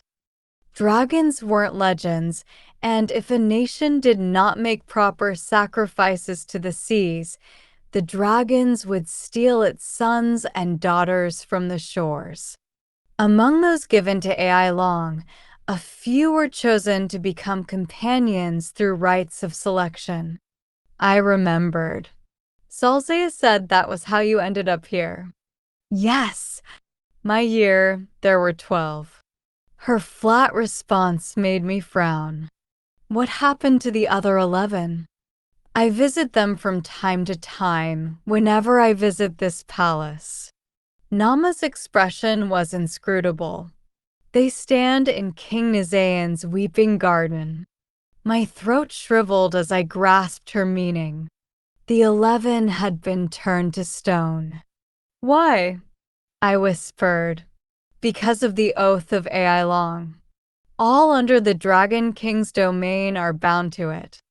Immortals are not invincible, Shiorian Ma, not even dragons. The oath ensures that no dragon shall harm another without the gravest of consequences. Visitors to AI Long are unbound by such a promise, which makes them dangerous. My jaw locked. Like Jen, through our reflections in the mirror, Nama's gaze met mine. Like Jen, she repeated. So Nizayan will condemn a child just for trespassing? Jen isn't as innocent as he looks. Because he tried to steal something? I said. A dragon asked him to do it. He's not a thief. He tried to steal the mirror of truth, Nama said pointedly. No mortal would be aware of such an ancient treasure anymore. And no mortal would be able to infiltrate AI Long unless aided by someone very powerful and very dangerous.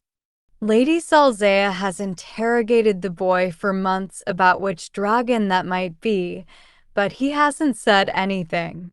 Because he doesn't know. I cried. That is of no consequence. He won't have long. He's just a boy. Don't you care? Can't you do anything?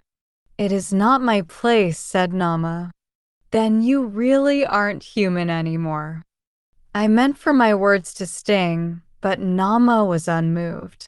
Some would say I never was. Her words were so soft I wasn't sure whether I had heard correctly. I frowned. What did you just ask? You will find, Nama interrupted, steering the topic elsewhere, that dragons feel little empathy and even less love. It is to your fortune that you will be bound to Sariaginan. He is better than most. Better than most. What an inspiring endorsement. It is the truth, Nama said. I will not lie to you, Shiorian Ma. But if you will not listen, then I will send for someone else to attire you.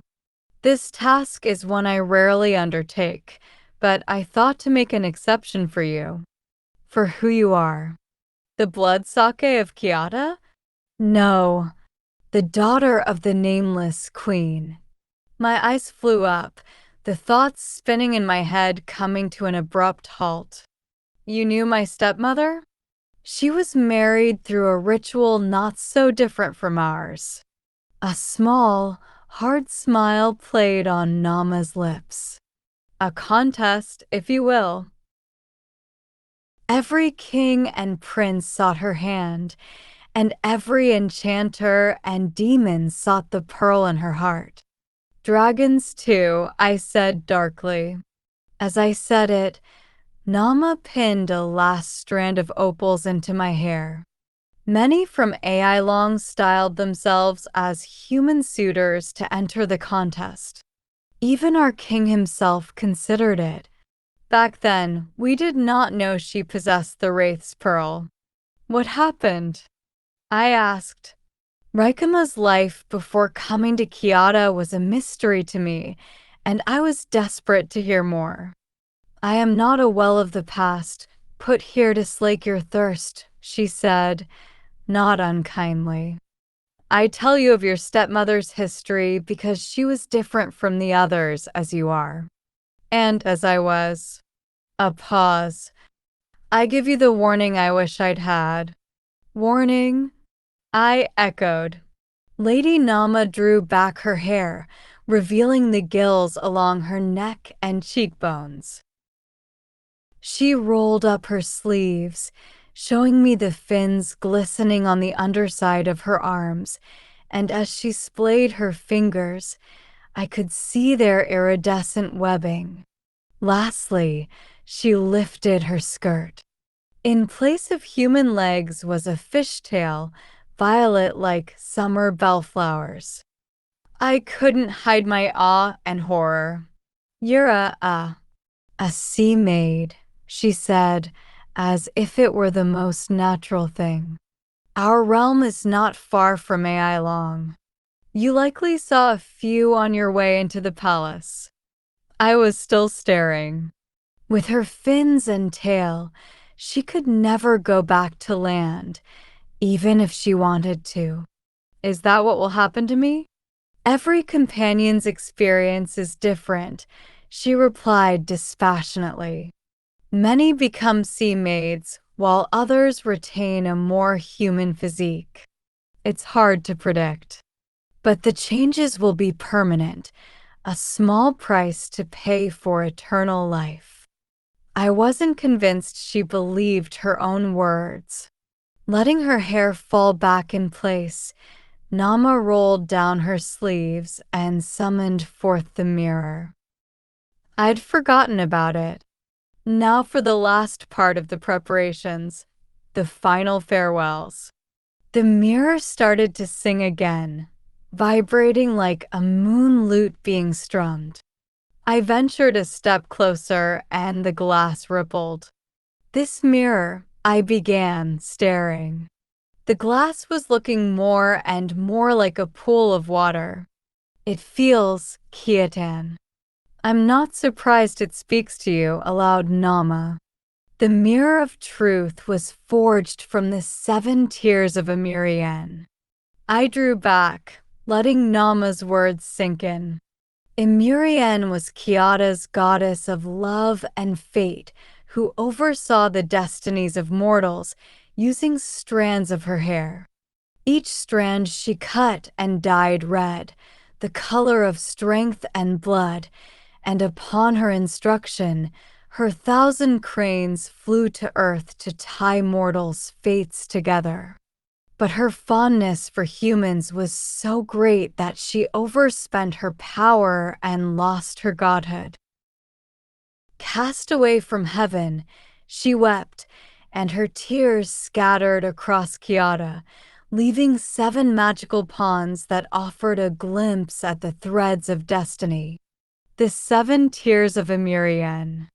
When I was younger, I'd always dismissed it as a legend.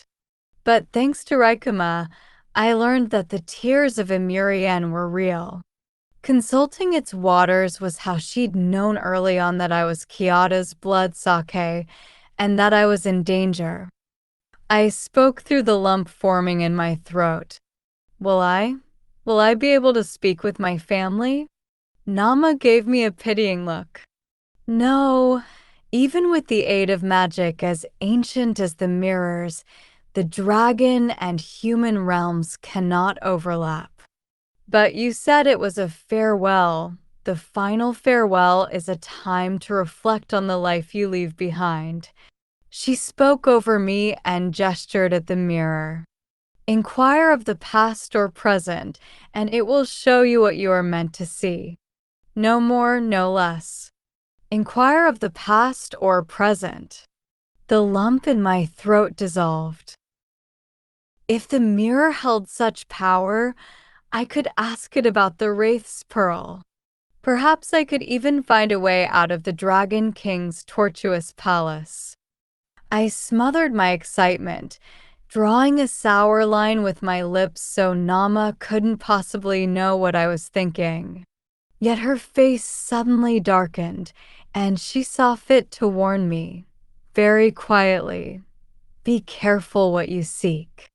Lady Salzea observes from the other side, and any questions about the Wraith will be a waste of your time. The mirror cannot touch the realm in which he lives. I frowned. "How did you know? Your time begins now," Nama said, and she stepped through the wall, disappearing without another word. Kiki flitted out of my sleeve. "This isn't really the last time we see home, is it?" Nama's tea floated by, and I cupped it in my hands. "I won't let it be," I replied. "Maybe I can enchant away the elixir during the ceremony.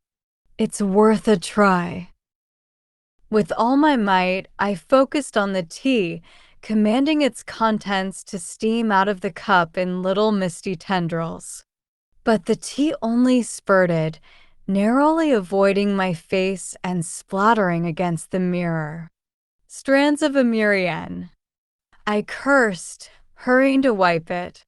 At my touch, the glass flickered and warbled, its low hum turning into a bird song I had heard every spring and summer of my life.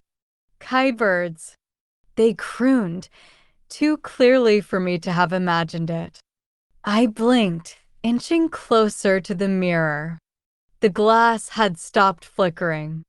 Now it panned across a hazy expanse, as if searching for what it wanted to show me. Chrysanthemums. Little buds and blossoms on the cherry and plum trees. The petals hailed down over a round latticed window whose elaborate geometric designs I had seen plenty of times, but could not remember where.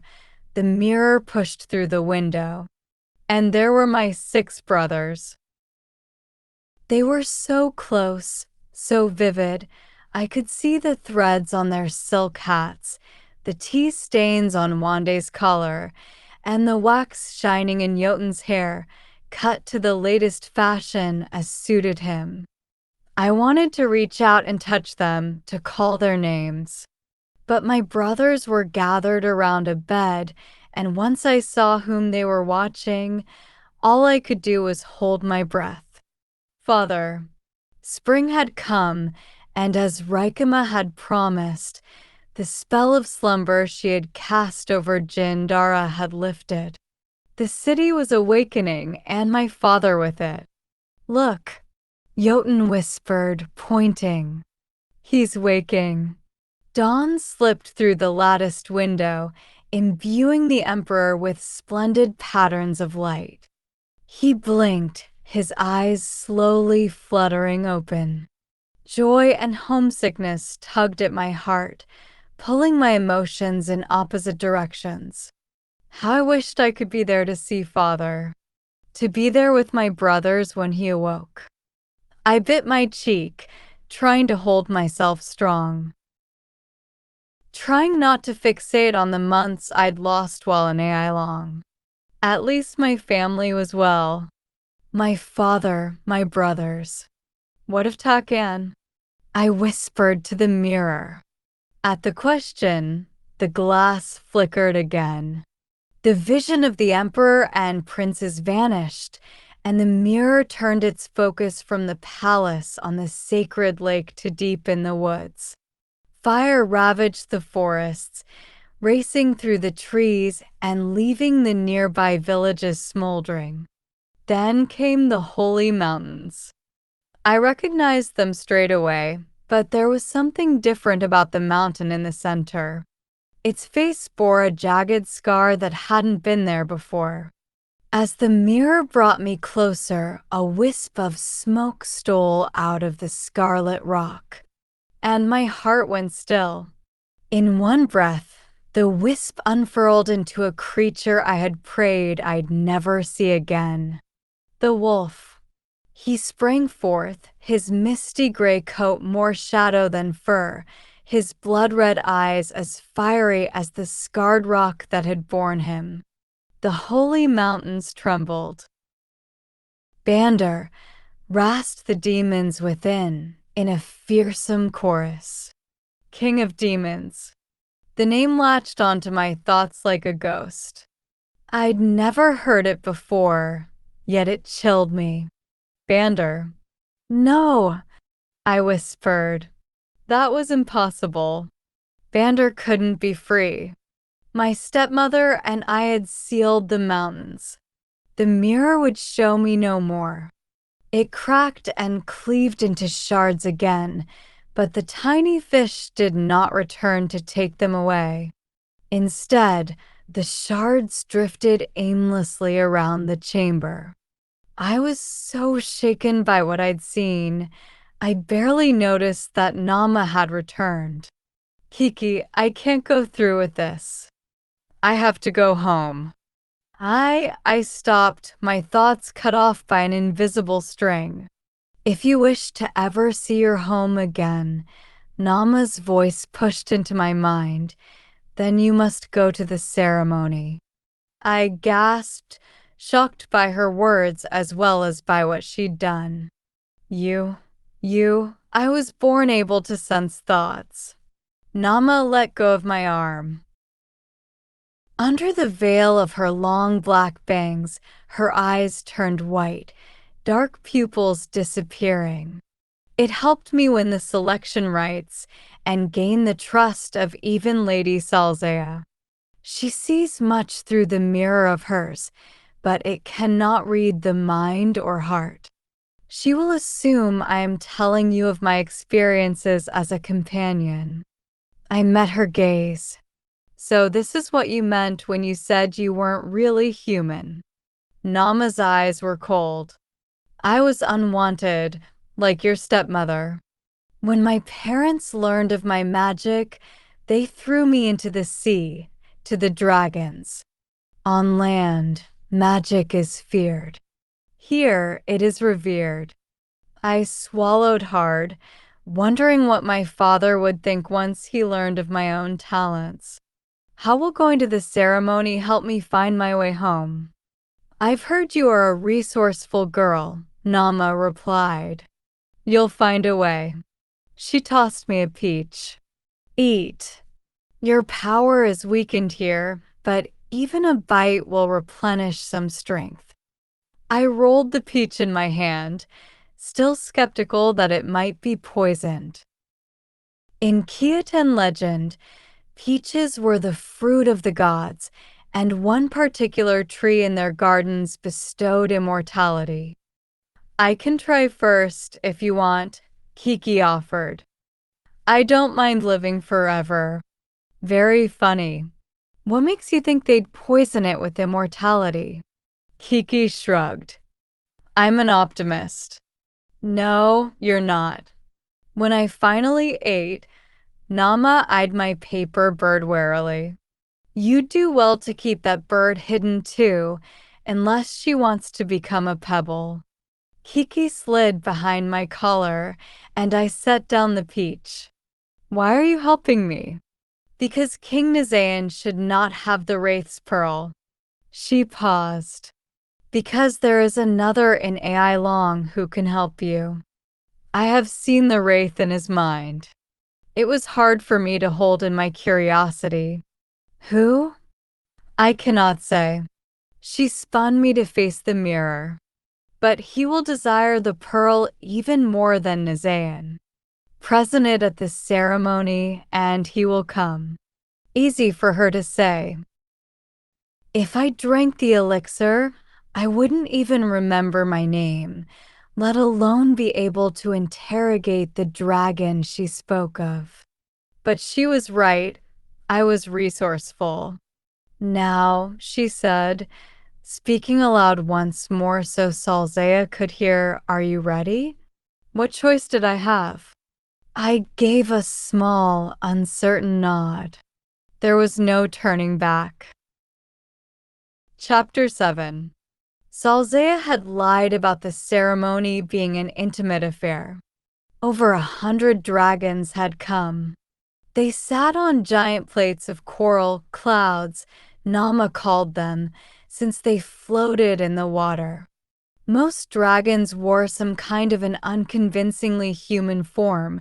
They didn't bother to hide their horns and whiskers and claws. Some even had tails curling out from under their jackets. From their snickers and giggles, I could tell it was a game to make the mortal feel uncomfortable. I shouldn't have given them the satisfaction. But as I glided into the ritual dome, surrounded by a room full of wrapped dragons, I really did feel like a pig. Especially thanks to the cursed pink dress I was wearing. "You're the first sorceress to become a companion," said Nama, though I hadn't asked. Not to mention, a dragon prince's companion. Of course they will stare. While she escorted me to the highest tier of clouds, a gray-spotted whale announced my arrival. A trio of octopuses blew into conch shells once she had brought me to Saria's side. I hardly recognized him in his princely finery.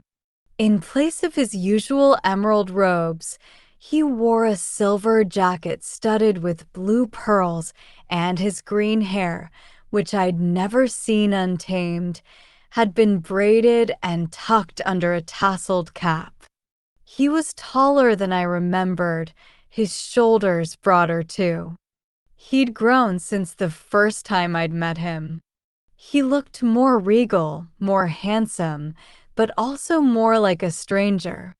Aside from the slightest twitch of his nose, he didn't acknowledge me when I landed on his cloud. "Thank you for your part in the rites, Aunt Nama," he said, still ignoring me. "You have honored me greatly." Nama murmured a few perfunctory blessings, then ascended to the highest cloud, where Lady Salzea sat with the lords and ladies of the south, north, and east. The lord of the westerly sea seat was empty, just as Saria had predicted it would be. I leaned back against a spine of coral, aiming to sit sullenly still, but my mind was spinning. Could Alang be the dragon Nama had promised I'd meet? I'd meant to keep the silence between Saria and me, mostly out of petulance, but my tongue had other ideas. Why does Alang never come to the palace? Saria glared at me sidelong. Is that really what you want to ask me right now? Would you rather I slap you again for getting me into this mess? The dragon's glare darkened. He growled, "Alang is different." How? Saria wouldn't say any more. His gaze roamed over the glossy pink gown Nama had attired me in, fixing on the weather-worn satchel at my hip. "Whatever tricks you have in mind, don't. Every dragon of importance is here right now. They're watching as we speak." "Then let them hear this," I said acidly. "I hope you rot in the 9 hells, Saria." Saria's red eyes flashed. "I'm doing my best to help you. The least you could do is pretend to like me. Or is not humiliating me in front of my entire family too much to ask? Is not killing me in front of your entire family too much to ask? Or does it not count, since I'll be reborn stronger and better?" Saria hung back as if stung, and I almost regretted my harsh words. Almost. "I never should have said that," he said, his red eyes downcast. "I'm sorry." The plaintive chord in his voice struck me, and though I wanted to stay angry, the fire in my temper went out. "I know you didn't mean for things to go this way." For a short eternity, he leaned over the ridged edge of our cloud, his arms folded. When he spoke again, his voice was low. "You wouldn't be a concubine, you know. You'd be my bride, my equal." He went on quickly before I could reply.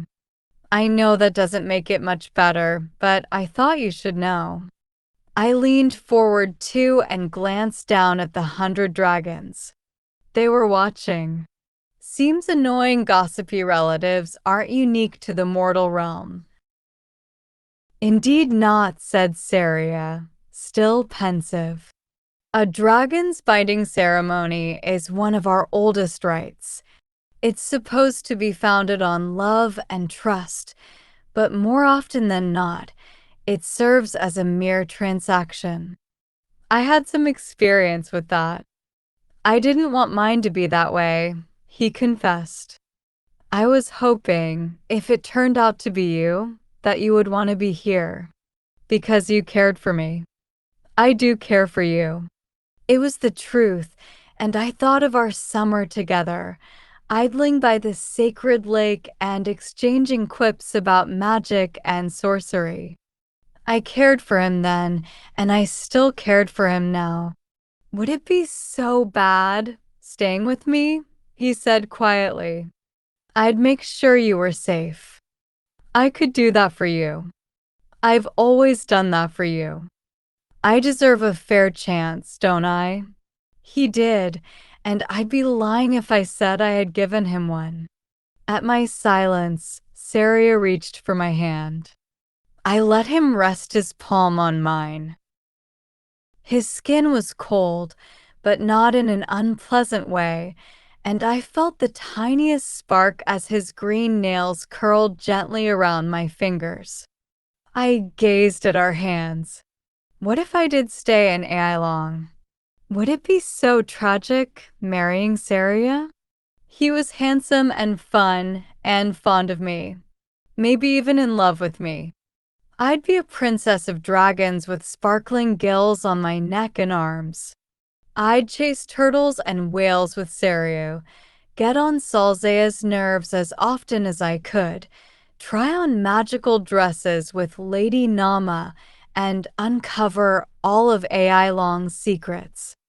I'd live forever. No one here would think twice about me being the blood sake. Like Saria said, Kiata might even be safer if I didn't return. Father could find a sorcerer who'd seal Bander back into the mountains, and that would be the end of it. The demons would be trapped forever, and no more bloodsakes would die. Magic would stay buried in Kiata, just like everyone wanted. Instead of being blamed, I'd become a legend. "Kiss me," I murmured to Saria. Saria stared at me, thunderstruck. But he nodded, and the dragons cheered, drumming their claws on their coral balconies as he bent forward. His hand was still on mine, and his lips were just a breath away. My heart hammered in my chest. I'd kissed plenty of boys before. What difference did it make to kiss Saria? The difference came stampeding into my thoughts. Takan. I breathed out, my heart suddenly light and heavy all at once. More than anything, I wanted to throw my arms around Takan.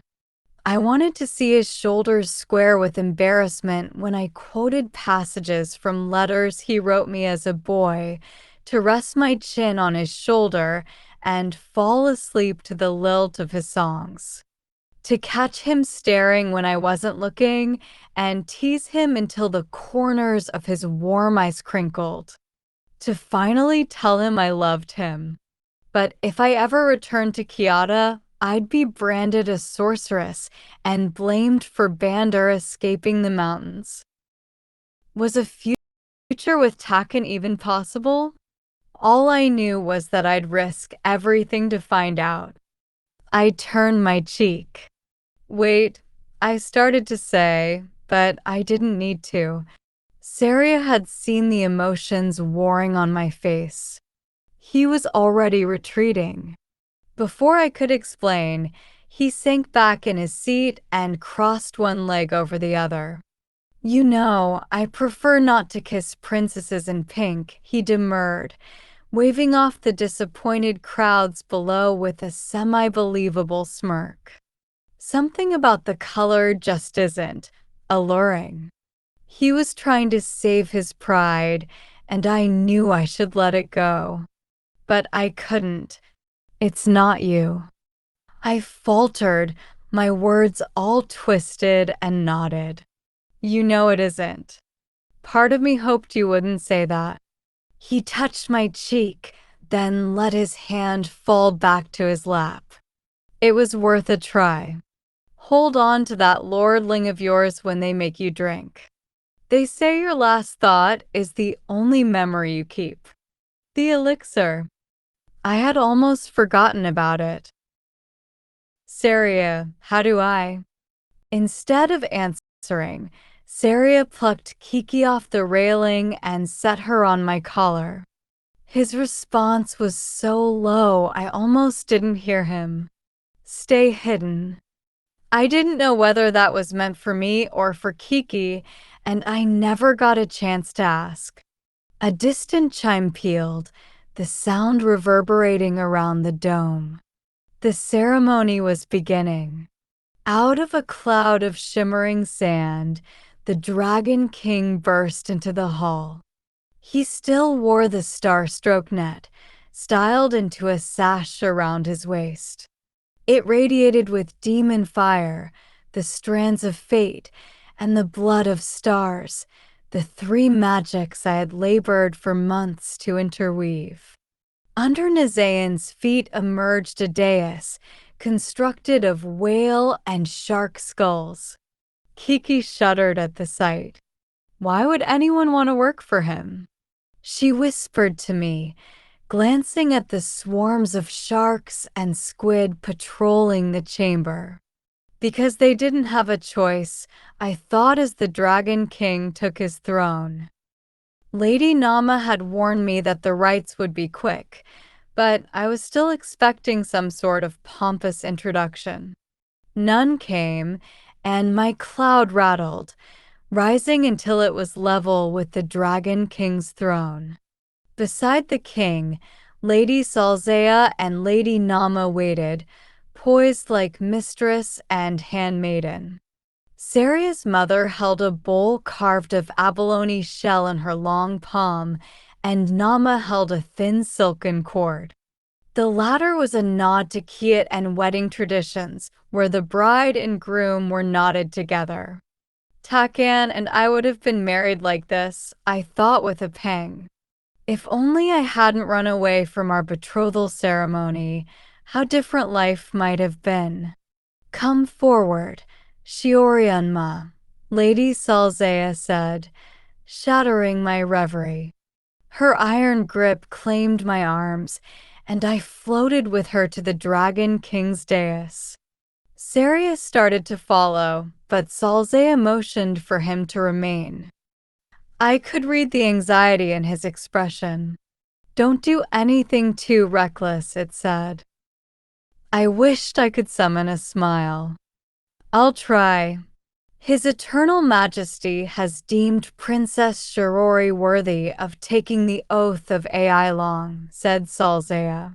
In this hour, she shall leave behind her mortal life and reawaken as the companion to my son, first prince of the easterly seas, Sariaginan.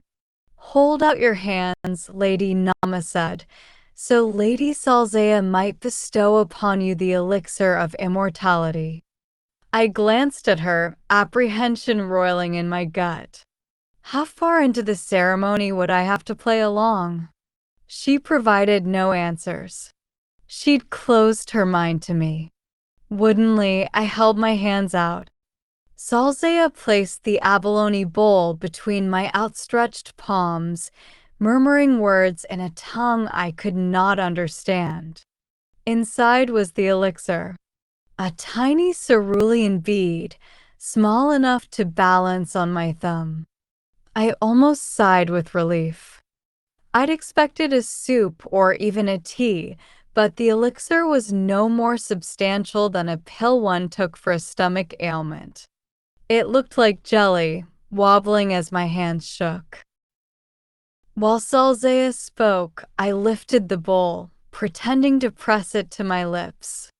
Invisible fumes tickled my nostrils, sweet and bitter at the same time. One sniff, and all the doubts and fears I'd buried bubbled high, but I kept my mind focused on seeing Taken again.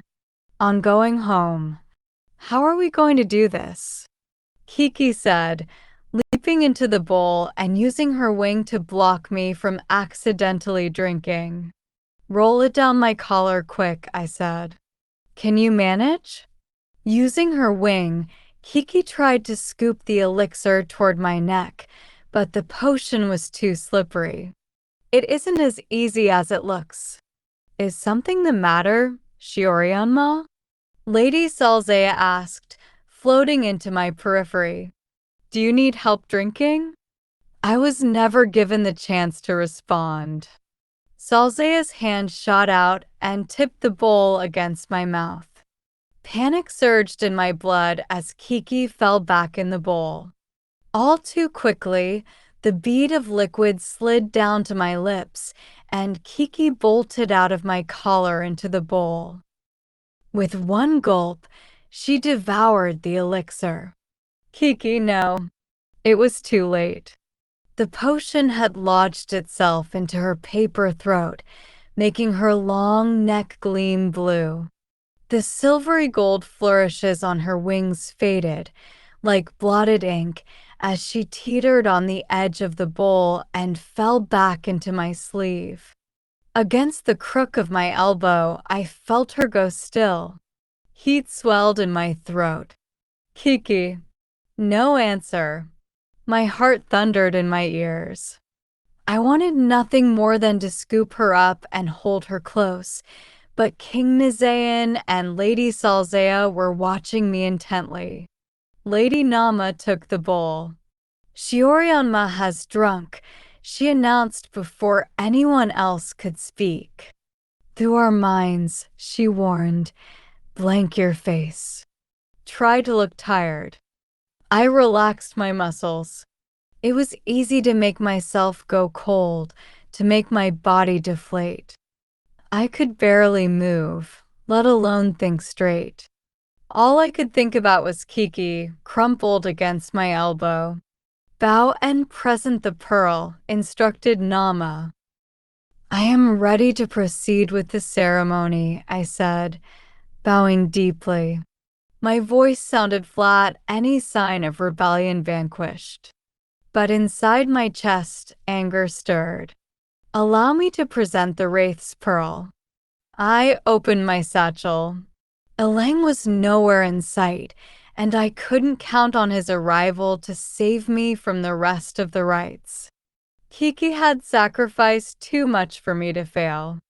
My fingers closed around the broken pearl. I won't be any good to you if I'm bound to Ailong forever, I told it, praying it would hear me. If you want me to bring you back to the Wraith, help me get out of here. Help me defeat the Dragon King. I rose from my bow. The pearl tingled in my grasp, a promising sign. Wait, Nizayan barked. Wait? I struggled to keep my face blank, to keep playing along. The jewels hanging from my headdress tinkled, but I didn't dare look up from my feet. Search her. To my relief, it was Lady Nama, not Saria's mother, who stepped forward. Help me, Nama. I reached out to her as she searched me. Kiki's unconscious. She drank the elixir. Help me, please. Nama raised my sleeves, looking inside. The edge of Kiki's wings grazed my elbow, and I held my breath, certain that Nama would pretend she had seen nothing. But she gave my sleeve a shake and plucked Kiki by the beak. "What have we here?" Nama murmured. "A paper bird." I went numb with betrayal. What was she doing? An enchanted paper bird. Nama held Kiki high for all to see. Kiki's beak still glowed blue from the elixir, and her neck drooped limply. "Give her back." I cried. Nama did no such thing. She pinched Kiki by the neck, squeezing the elixir from the bird's throat. Then she crumpled Kiki in her fist. "No!" I screamed. I launched myself at Lady Nama, but the dais gave a tumultuous shudder. It tilted, and I slid uncontrollably toward the Dragon King. His eyes clouded with fury. "If you will not complete the ritual of forgetting, then we must find a punishment you will remember for the rest of your days." He flung me onto Saria's cloud and barked, "Bring the boy." The boy? My anger at Lady Nama vanished, replaced by fear. In the center of the chamber, surrounded by sharks, my fellow prisoner Jen arose on a stream of bubbles. In the hours since I'd last seen him, Salzea's curse had progressed quickly. He was unconscious now, his eyes closed and his bottom lip already turned to stone. His cheeks looked sunken in, as if he'd been trying to gasp before the curse overcame him. The fingers that had hurled glass to wake me were completely gray, still outstretched in a gesture of defiance. "Let him go," I appealed to Nazayan. "He's only a child." I might as well have pleaded with the sharks. "Soon he will be new gravel for the bedrocks," Nazayan responded, the fair hairs of his beard crackling with lightning. "If you will not forget your past, then you will remember the pain you inflicted on this boy. It will be a scar you bear forever." Splotches of grisly gray appeared on Jen's face, spreading fast like spilt ink. As the lightning in Nazayan's beard rippled, the boy's eyes bulged and his temples convulsed with pain. He was seconds from turning entirely into stone. Seconds from being blasted into a pile of rubble. "Stop." I cried. Saria held me back, but I threw up my satchel to release the pearl. "Help Jen." I shouted to it. "Help him." The wraith's pearl didn't even float out of my bag. It was a dead weight in the satchel. The dragons jeered, and I cursed. Stupid, treacherous pearl. Without its help, Jen would surely die. King Nazayan was laughing along with his guests. "Sit back down, Shiorianma," he said. "You'll have your moment soon enough." I wouldn't sit. With a hard thrust of my shoulder, I twisted out of Saria's grip and dove toward Jen. The jeers and laughs only multiplied. The sharks were nearly upon me. "Help," I pleaded with the pearl, shaking it. "Help." A low growl resonated from outside the hall.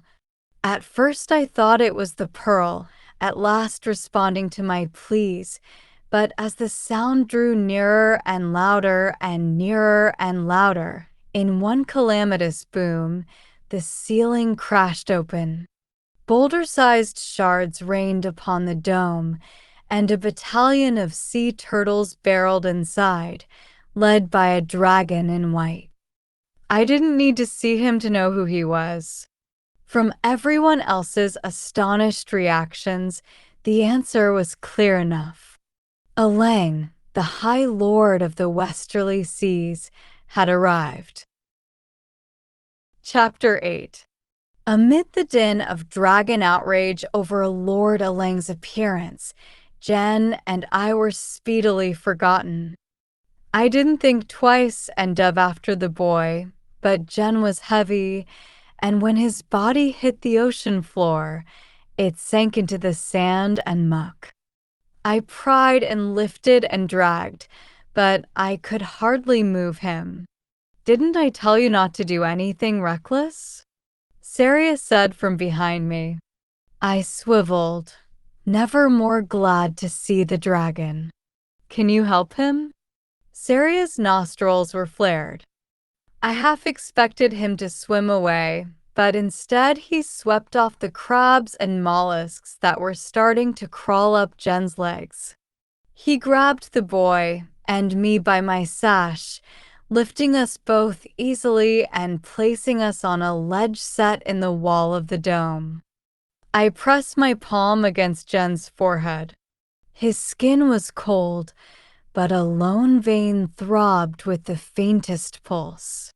He was still alive.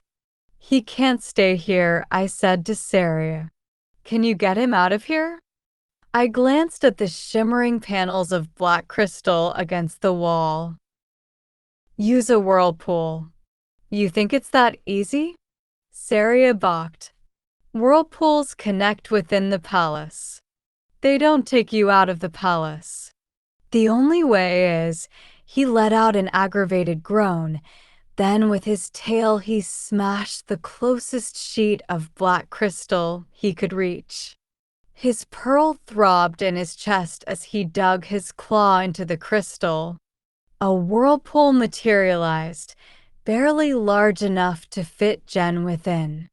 Saria all but shoved the boy through, and the portal vanished before I could follow. "Not you," rasped Saria. "You're not done here." "Where did you send him?" "As far as I could manage." Saria's voice had turned hoarse. He was paler than before, and if he weren't a dragon, I'd say he looked seasick. "Somewhere he won't be pulverized into a pile of rocks." Before I could thank him, he grabbed me by the sash again and started to drag me off the ledge, back up to where we had been sitting earlier. I yanked my sash away, half surprised when Saria actually let go. He was weaker. "I'm not going back up there. Your grandfather tried to kill me, and he will again if you don't return." Saria muffled my mouth with his hand. "Just trust me." I trusted Nama. Look where that got me. I grimaced. "And Kiki."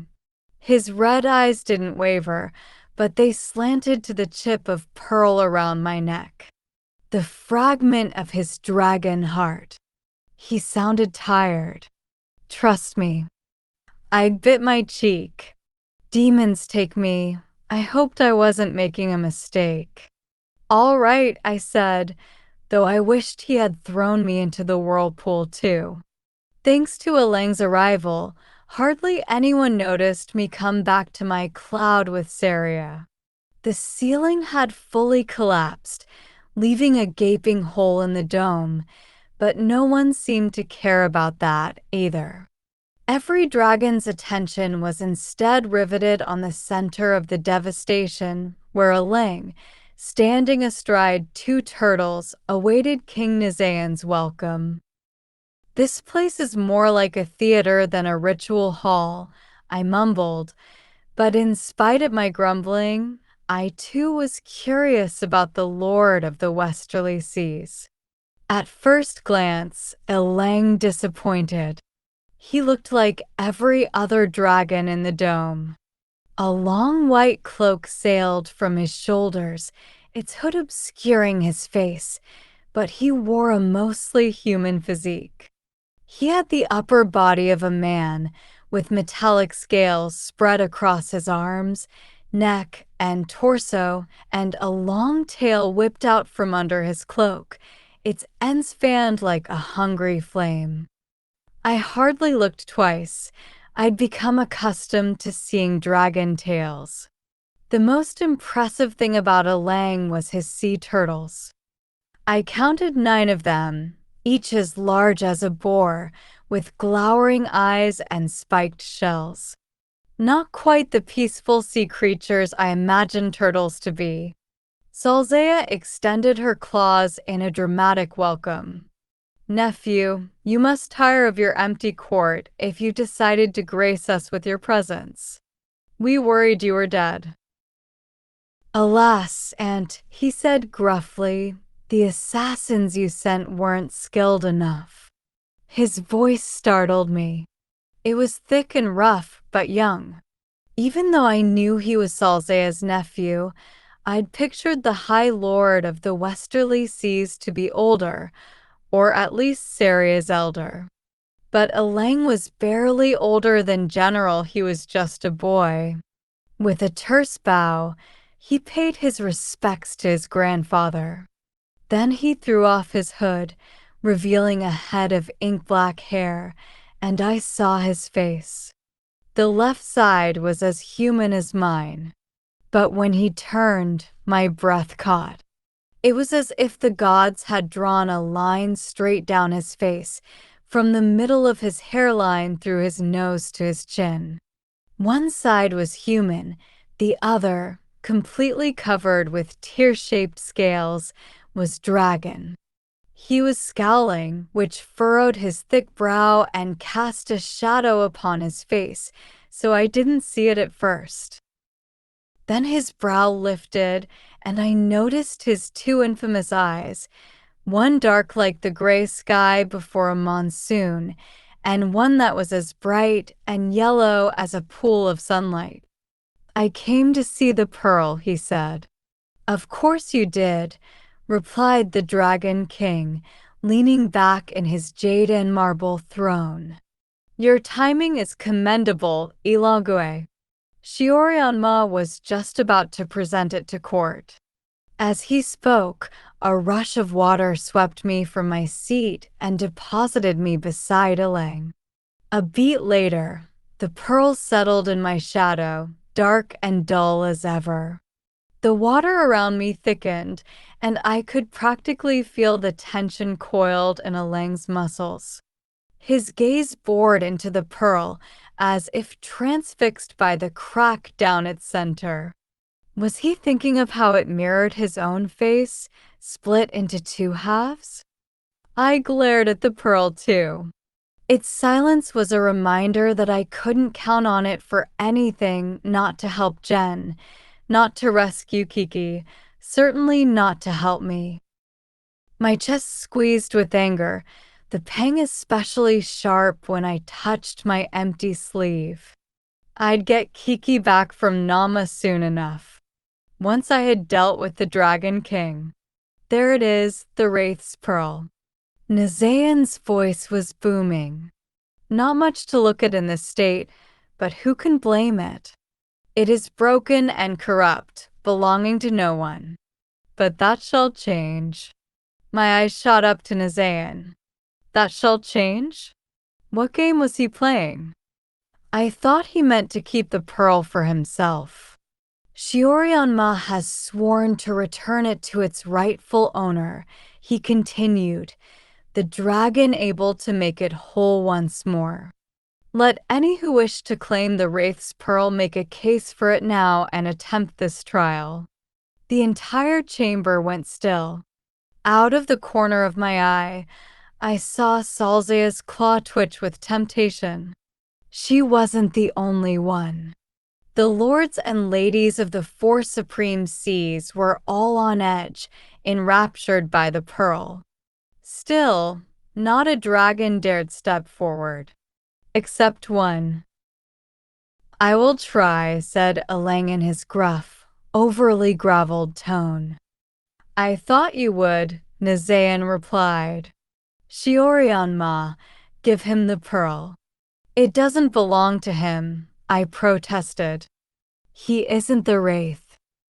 I thought my refusal would anger the Dragon King, but it had the opposite effect. He is not, conceded Nazayan.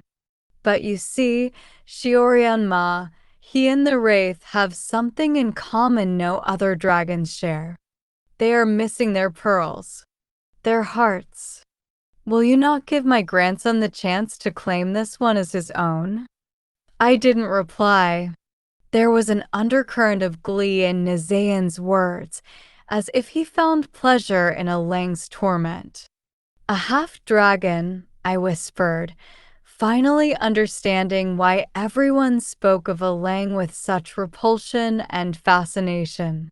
Taking in his mismatched eyes and the striking halves of his face, I realized that the other dragons were mocking him as well as me by donning human forms. Yes, Nizayan went on, relishing my surprise. Elongue is half-mortal, born to a human mother who had not taken the oath of Ailong. His pearl left him at birth, and without it, he cannot assume a full dragon form. The water around Elang had turned so thick it betrayed every movement he made. I caught the twitch in his brow and how his breathing had gone shallow, as if all his hopes rested on this very pearl. It isn't yours, I told him, trying hard to be both kind and firm. It might hurt you. Elang's expression turned to ice. He sniffed, as though I bore a stench, and cast a glare my way that was easy to read. How dare you pity me? I will try, he repeated. With a grunt, Elang unhooked his cloak and let it fall. He approached me, reaching for the pearl with a clawed hand. Even if I hadn't wanted to give it to him, I had no choice. The pearl spun away from my side and catapulted into his waiting hands. There it sat, light spilling as its halves parted, with the showmanship of a bird's wings spreading feather by feather. Elang held the pearl against his chest, his palms curving around the broken halves, trying to force them closed. The pearl writhed in resistance. It began to spin, and light poured out of the crack, overwhelming the half-dragon. Blisters bubbled upon his human side, and his silver scales went deathly pale. I lurched to intervene, but the Dragon King held me back. Let him be, he said as the dais trembled. He is welding it whole. As I watched, I knew that wasn't so. If anything, the pearl was breaking more. The crack along its dark surface turned molten and bright, its light coalescing into a single beam aimed at Elang. It was going to kill him. Enough was enough. I yanked on Nizayan's star-stroke net and threw it over his face. It was something no being, mortal or immortal, had dared do to the Dragon King, and every soul in the chamber thought me a fool, but I didn't care. I dove for the pearl. He isn't the Wraith. I shouted as I snatched it from Elang. Return to me. The pearl turned to face me fully, its fractures blinking in annoyance. But a moment later it flew back into my hands and went dark. Nizayan's reaction was cataclysmic. In one breath, he grew 100 times in size, swelling from man to dragon. His sapphire robes melded into his flesh, turning into plates of glittering scales. He crumpled the star-stroke net in his colossal fist and hurled it across the dome. Fool that I was, I instantly went after it. Or at least I tried. Nizayan's claw came slashing down to block my path, and the seas roared. Everywhere I looked, dragons were bolting out of the broken ceiling. There was no time to search for a whirlpool or use magic. Even Elang was making his escape on the back of a turtle. Entire walls shattered, pillars of marble and crystal showered down like raindrops. While the dome collapsed, I hid behind a coral cloud for safety. I tried to track the net amid the chaos, but Saria caught my hand. "You really are the most troublesome girl," he griped. "Leave the net. We have to go."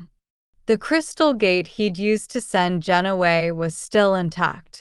He rushed us toward it, and a whirlpool bubbled under his claw, an oasis of seagrass just visible at the end of the tunnel. "Wait," I said, twisting away. "Kiki," Saria held me back. Lightning crackled from the Dragon King's beard, and with his claw, Nizaean drew the bolts into a cyclonic storm. "That's a search storm," Saria said. "It'll be looking for you, and if it finds you, it will kill you. You still want to stay." Without waiting for my answer, he pushed me inside the whirlpool, an instant before lightning struck him in the back. Chapter 9. We spiraled down a dizzying chute of water until the whirlpool spat us out, one by one, in a field of seagrass outside the palace. With a thump, I landed on top of Saria. I rolled off his back and shook him. "Saria?" His whiskers made the slightest lift. He wasn't dead. Encouraged, I gave his shoulders a light shove. "Wake up." Still unconscious, he sank deeper into the seagrass, his nails curving into claws and his skin turning gradually, unmistakably green. I backed away. A dozen times I'd witnessed my brothers transform into cranes. Every dusk and dawn, for the longest, most excruciating minute, Raikuma's curse shattered their bones and ripped apart their muscles, contorting their limbs into wings and stick-thin legs, their noses into long dark bills, and their hair into crimson crowns. I'd never forgotten the sound of their screams. Saria's transformation was nothing like my brother's. It was swift and effortless, as if he were slipping into a suit of armor. Scales ridged over what had been smooth human flesh, and his legs, sprawled over the morass of seagrass, stretched into a long and winding tail. Whiskers sprouted from his cheeks, and lastly, his horns appeared, half covered by a mass of dark green hair. He blinked awake, his red eyes wide and his face as pale as it had been earlier. But maybe being unconscious helped him recover more quickly this time, for he grabbed me by the sleeve. "You must have a death wish, Shirori. Didn't Aunt Nama tell you to play along?" He groaned, rubbing the singed scales on his spine. "Never mind. Get on. The sharks will be on our tails shortly." "What happened back there with your grandfather?" I asked shakily. "I thought dragons couldn't harm each other, but grandfather is a god of dragons," Saria replied. "He created the oath. He is not bound by it, which is why we need to get someplace safe." Now, I understood. But first, we have to rescue Kiki. Did you hear a word I said? Saria's exasperation manifested in a grumble. "It's bad enough you went back for the stone boy. Forget about Kiki." "Forget about her? You know what Kiki means to me. She has a piece of my soul." "Had," Saria corrected. "And it was a small piece. You won't die without it. You will die, however, if you keep arguing. But we can look for her when the search storms recede." He cocked his head at a whirling column of water and air by the palace, twisting and churning as it scanned every rock, creature, and leaf for Sariu and me. They'll catch you in their current and take you to grandfather if we don't hurry." He grabbed my arm, but I struggled, trying to wade through the seagrass. My knees knocked against stone, and I gasped. "There's Jen." I cried. "Oh, thank the strands. I think he's still breathing. We need to bring him too." "We don't have time for him," Saria huffed. "No arguments." I was already trying to heave Jen onto Saria's enormous back. "He'll die if he stays out here." "Why should you care?" "He's a child. Every day he's here is a month his family wonders what's happened to him." I thought of how much misery I must have brought father when my brothers and I disappeared. "We have to help him. This is your only chance to go home. To be with your beloved Lord Ling and your brothers. Isn't that what you've been agonizing over this entire week?" It was. And I mourned the precious time that I would never get back. But Rikema had sacrificed far more than time for me. I would do right by her. "I came here to find the Wraith," I replied. "If I leave, the journey will have been for nothing." "Grandfather isn't going to tell. Elang knows who the Wraith is," I said, cutting him off. Surprise sprang on Saria's brow, but he shook his head. "Visiting Elang is out of the question. He despises humans. He'd never welcome you." "If you won't come, then I'll go on my own." "On your own?" Saria laughed. "You can't even swim to the surface on your own." A beaked whale loomed above us, blanketing the seagrass in shadow. Saria shoved me down to my stomach. "Quiet," he whispered. The water rippled, and the shape of a sea maid disembarked from the whale and began swimming toward us. When I saw who it was, I tensed reflexively. Saria, on the other hand, shot up. "You were supposed to stay in the palace. What are you doing here?" Nama opened her palms, and Kiki burst out, flying into my face. A little bird showed me the way. "Kiki." I cried. I pressed my bird to my cheek and stroked her beak. Tears of relief welled in my eyes. "She's a clever bird," allowed Nama. She swallowed the elixir, but managed to keep it lodged within her throat. She wouldn't wake until I eased it out of her. "It was Saria's idea," said Kiki. "I'm better at keeping secrets than you think." I didn't understand. "Saria's idea?" The dragon wouldn't look at me. I pursed my lips tight, not knowing what to say to him or to Nama. I regarded Nama first. "I thought you'd betrayed me." "My deception was a necessary one," she replied. "It's taken me centuries to earn Lady Salzea's trust. I could not risk her discovering that I was helping you." "You're sure you weren't followed?" Saria asked her. "I've been slipping out of the palace since before you were born," Saria chided Nama. "Don't forget I'm your elder. And as your elder, I suggest you take Shirori to Elang. He can save the boy. More than that, he will know where to find the Wraith." "He won't help us," Saria scoffed.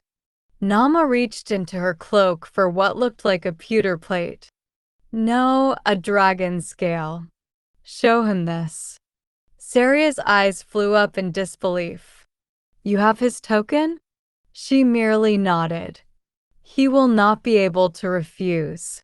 Use it to help the boy." After some hesitation, Saria took the scale, then nicked off one of his own and placed the emerald scale into Nama's waiting hands. "Your token is exchanged for mine in thanks," he said, uttering words I assumed were part of a dragon tradition. His lips drew thin and tight. A favor for a favor. Nama pocketed the scale and made a low call for her whale. Wait, said Saria. You won't make it back to the palace undetected. The search storms will find you, and grandfather will punish you. Come with us, I said. Come with me back to the surface. I can't. Nama smiled kindly. I would not leave my children. I have two, both dragons like their father. Besides, I belong here now. She touched my arm, then buttoned the collar of my dress the way a mother would. The westerly seas are cold. Go swiftly and be safe.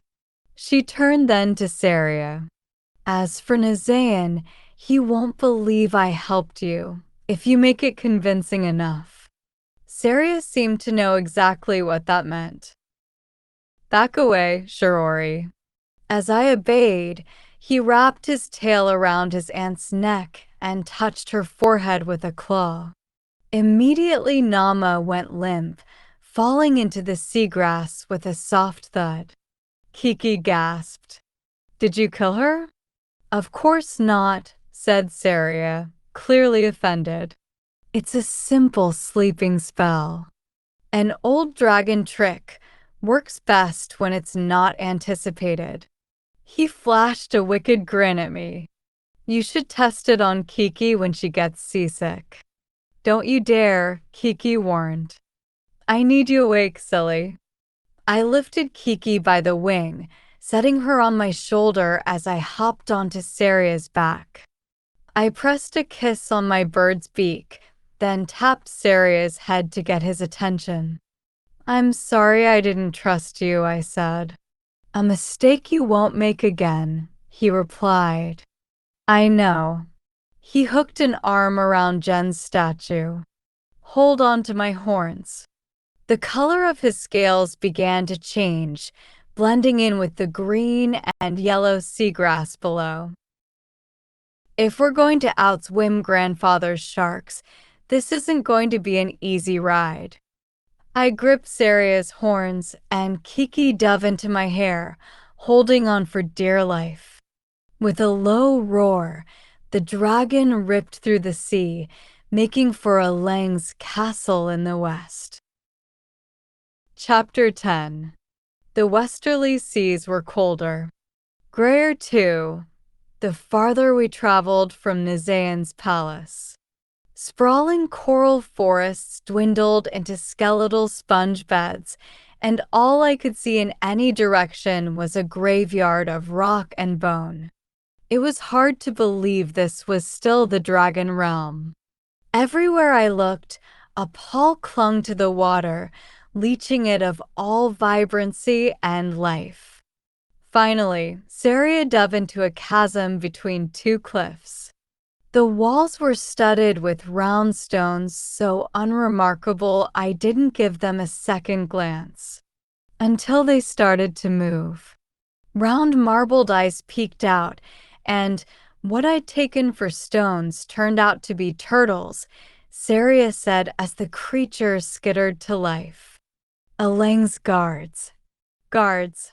Within seconds, the turtles grouped, erecting a high wall to protect the fortress ahead.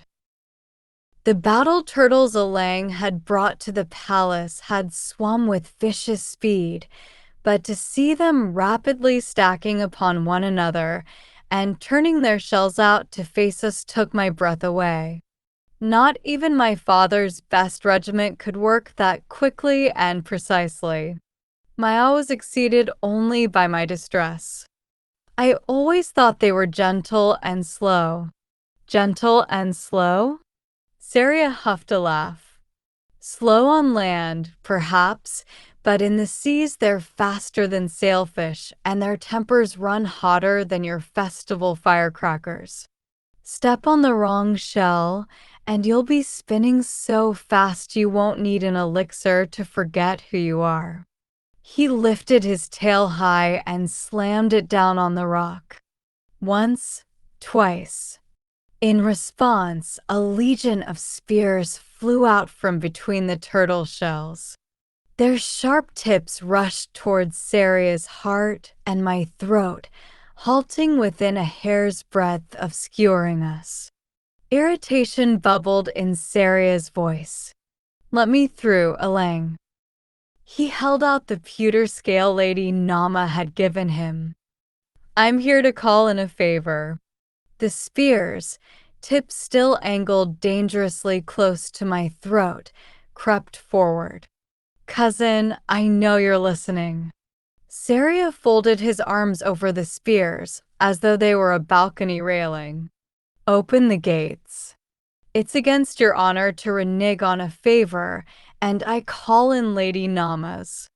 Silence ensued, testing Saria's patience. Finally, the turtles moved, creating the thinnest crack in their formation. Behind them, chiseled into the flat edges of a cliff, was Elang's castle. There were no gleaming spires, no grand marble pillars or black crystal gateways.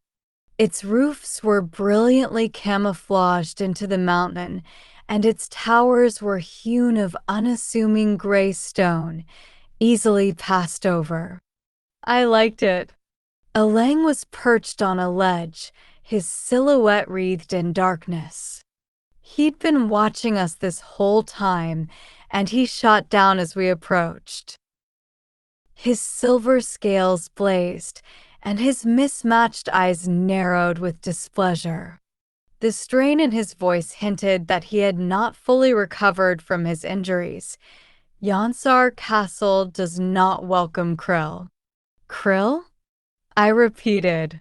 "The stuff whales and shrimp eat," Saria spat. "Also another name that dragons call mortals. Humans, usually." "Take her away," ordered Elang. "Her stench has already infiltrated my castle. It will be days before we are rid of it." "Stench," I said hotly. "You're half human yourself." "My nose is dragon. Looks human to me." If Elang's demeanor had been cold before, it turned glacial now. "The mollusks have better manners than you. Of all the mortals in Lorien, I thought my cousin would have chosen someone with better bearing." He flicked up his chin, and the sea threw me back to the gate of turtles. "Wait," I shouted, kicking Jen off Saria's back. The statue rolled until it landed just before the dragon lord. The water stilled. "What is he doing here?" Elang demanded. "You know him?" I asked. From the way the half-dragon's expression darkened, he did. "Curious. He's been turned to stone," I went on. "Lady Nama told us you could help." "Please. He'll die if you don't do something." "It's against dragon law to refuse the invocation of a favor," Saria reminded his cousin. "Even if it's for a human." "It's also against dragon law to harbor a wanted criminal," countered Elang. "Especially if it's a human." As he spoke, a swirl of gray mist piled high in the far distance, making its presence known with a low droning hum. "They won't find her if you let her inside," said Saria. "I know you take pains to live your life in isolation, cousin. But are you so far removed from us that you're afraid of a little search storm?" Elang grimaced. "Get inside before I change my mind." The interior of Elang's castle was brighter and warmer than I expected. Rich purple banners hung from the walls, and floating shell sconces illuminated the entrance hall, which was framed by structures of green coral and rich panels of sunken wood. A surprising blend of land and sea. Elang gave no tour of his home, but a pair of turtles, smaller and daintier than the gigantic guards, appeared, carrying Jen on their backs. We followed as they sped down a maze of hallways, stopping eventually to lay him upon a marble bench in a windowless room. Kiki sat on the boy's forehead, her beak wrinkled with worry. "He isn't breathing." I swallowed. "Is he dead?" "Not yet," Saria said. "If he were, Elang wouldn't be upholding Aunt Nama's favor." Elang didn't deign to reply. He tore off his white cloak, the same one he'd worn as defense against Nazayan. It glowed as he blanketed Jen's body with it. "The cloak is enchanted, isn't it?" I observed. "Most things in AI Long are," responded Saria. "The cloak's silk is stronger than any armor, and the lining will heal most flesh. It'll keep the boy alive while Elang prepares a healing potion." "Something I cannot do with an audience gawking over my shoulder," Elang said. "Sorry. If you're sorry, you'll leave." Saria glared at his cousin, but he heeded the instruction, and we left for the hall. "He certainly has your grandfather's temper," I said once we were outside. "It's hard to believe he's younger than you." "Why is that?" "He's so—" I was going to say angry, but another word came out instead. "Bitter." "What do you expect?" "He doesn't have a heart." "True." I touched mine, which ached with homesickness, and swallowed. I couldn't imagine what it was like for Elang.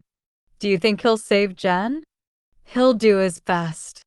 He has to, because of Lady Nama's token." I understood. "Few things are more valuable than a favor in AI Long," replied Saria. "I'll never know how she got Elang's, but now she is one of mine." "Thank you," I said softly. "It's fine. She was kind to you. For that, I won't mind being in her debt too much." I managed to smile at Saria. We were still friends. Saria didn't smile back, but he didn't frown either. Neither of us had discussed how abruptly the rites had ended, how we'd almost been forced to marry each other. It made for a tense air of awkwardness between us, one Saria knew just how to break. "You must be starving," he said. "Come, let's get you something to eat." The glowing orbs that drifted along the ceilings were starting to remind me of onions, and the gilded triangles etched on the walls began to look like carrots. I kept sniffing for food, the sharp emptiness in my belly sorely dejected, when Saria ushered me into what looked like Elang's study. There were books everywhere, stacked high atop an oblong slab of marble that served as a table. Paintings too slathered the walls, each encased in a protective bubble that my mischievous fingers would have itched to try popping were I not so hungry. In the corner, a blue fire blazed over a sandy hearth, but no pot brewed over the flames. "I thought you were taking me to the kitchen," I said. "There is no kitchen in a dragon's castle. Don't you all have to eat?" In response, Saria swept the table clear of its books and scrolls. Then, with a dramatic flourish, he clapped. A small feast appeared, a steaming clay pot of crisped rice with cabbage and mushrooms, a pot of fish stew with carrots and glass noodles, and a bowl of fruits. Salivating, I planted myself in front of the stew and started shoveling bites into my mouth, eating so desperately and quickly that stray grains of rice flew at Kiki. The stew was a comfort, reminding me of my own fish soup, a special dish I'd make for my brothers, Takan, and myself when we weren't feeling our best. A few courses in, I stopped. "Saria, you aren't eating." "I'm spectating for now." A small grin. The Shirori I knew would consider this only the first round. I laughed. I'd forgotten how much I missed him, our easy banter, our mutual love for food. I started at my plate again. Not so fast, princess. A teapot had materialized on the table, and Saria poured its contents into a cup. Here, drink some tea. It helps with indigestion. He poured another cup for himself and took a sip. Dragons get indigestion? I asked. No, but Elang hoards the best brews in AI Long. He's the only one who travels back and forth from land to sea often enough to keep up with what you mortals are drinking. You travel too. Not as often as him. Sari drank deeply from his cup. It isn't encouraged to visit the mortal realm. But I was bored and curious about your world, thanks to him. All Elang did was complain about you humans, but I liked the food he brought back. That I agreed with heartily. You're friends. We were. Before his father died and he became High Lord of the Westerly Seas. A pause. Then Elang stopped seeing anyone, even me. Because your mother sent assassins after him? That has a little to do with it. I set down my spoon. Why does she want him dead? Saria took a long moment to respond, making me think he was condensing a lengthy story into a short one. At last he said, his title is a coveted one. But your mother already has her own title. Dragons like my mother and grandfather see Elang's very existence as a threat. All children born to companions are either dragon or not. There are no half-dragons except for Elang and the Wraith. They're aberrations. That's why they won't accept him, I murmured. But when he finds his pearl, he can become a full dragon. If he finds it, countered Saria. Until then, he's trapped between two worlds. Half human, half dragon. No matter where he goes, he won't fully belong. I'll get a taste of that soon, I said, watching the tea leaves in my cup sink. When I return to Kiata, everyone will know I have magic. It'll be hard for things to go back to the way they were. My offer still stands, you know, said Sirius seriously. You could stay with me. I shifted uneasily, clutching my teacup. Saria, if only you could see how uncomfortable you look. I was joking. He let out a breath through his nose, and his seriousness fled. There's only so much rejection a dragon can take. You're lucky our hearts are stronger than human ones. He took a long sip, then smirked. Besides, we'd get bored of each other before long. And eternity would feel even longer with someone as troublesome as you, Shirori. I laughed. As simple as that, we were friends again. Now finish your tea, he said, lifting my cup to my lips. It's expensive. While I drank, Saria cranked his head up, ear perking. It was the only notice he gave before Elang himself appeared. The half-dragon looked tired. Gold-rimmed spectacles sat unevenly on his nose, a touch that made him appear vastly more human. But when he caught me staring, he tore them off and his eyes narrowed. I didn't say you were welcome to my tea, he groused. It's the finest in AI Long, Saria replied, raising his cup in appreciation. Where else would we find tea fresh off the spice road? And my food? Shirori was hungry, Saria said crisply. She's intolerable when she's hungry. Besides, you should have offered. You're looking tired, cousin. I keep forgetting you've inherited the inconvenient human need for sleep. Alang looked like he wanted to strangle Saria, but he did straighten, fists uncurling at his side. The sorcerer is awake. I sprang to my feet as Jen shuffled into the room, wearing a lopsided grin. His movements were still stiff and jerky, but his skin had a promising tinge of pink.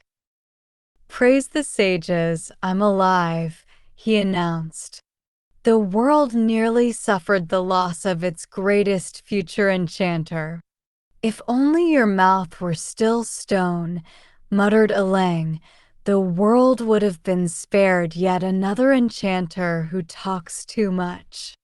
A lidded bowl of herbal tea appeared in the half-dragon's hand, and he offered it to Jen drink. Jen took the steaming bowl but didn't drink.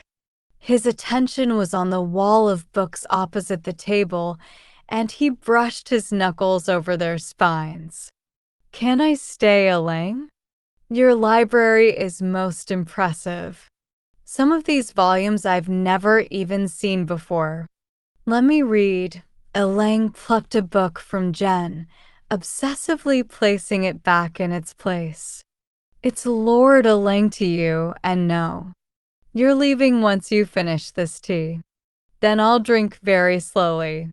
"You'll drink while it's hot," Alang said.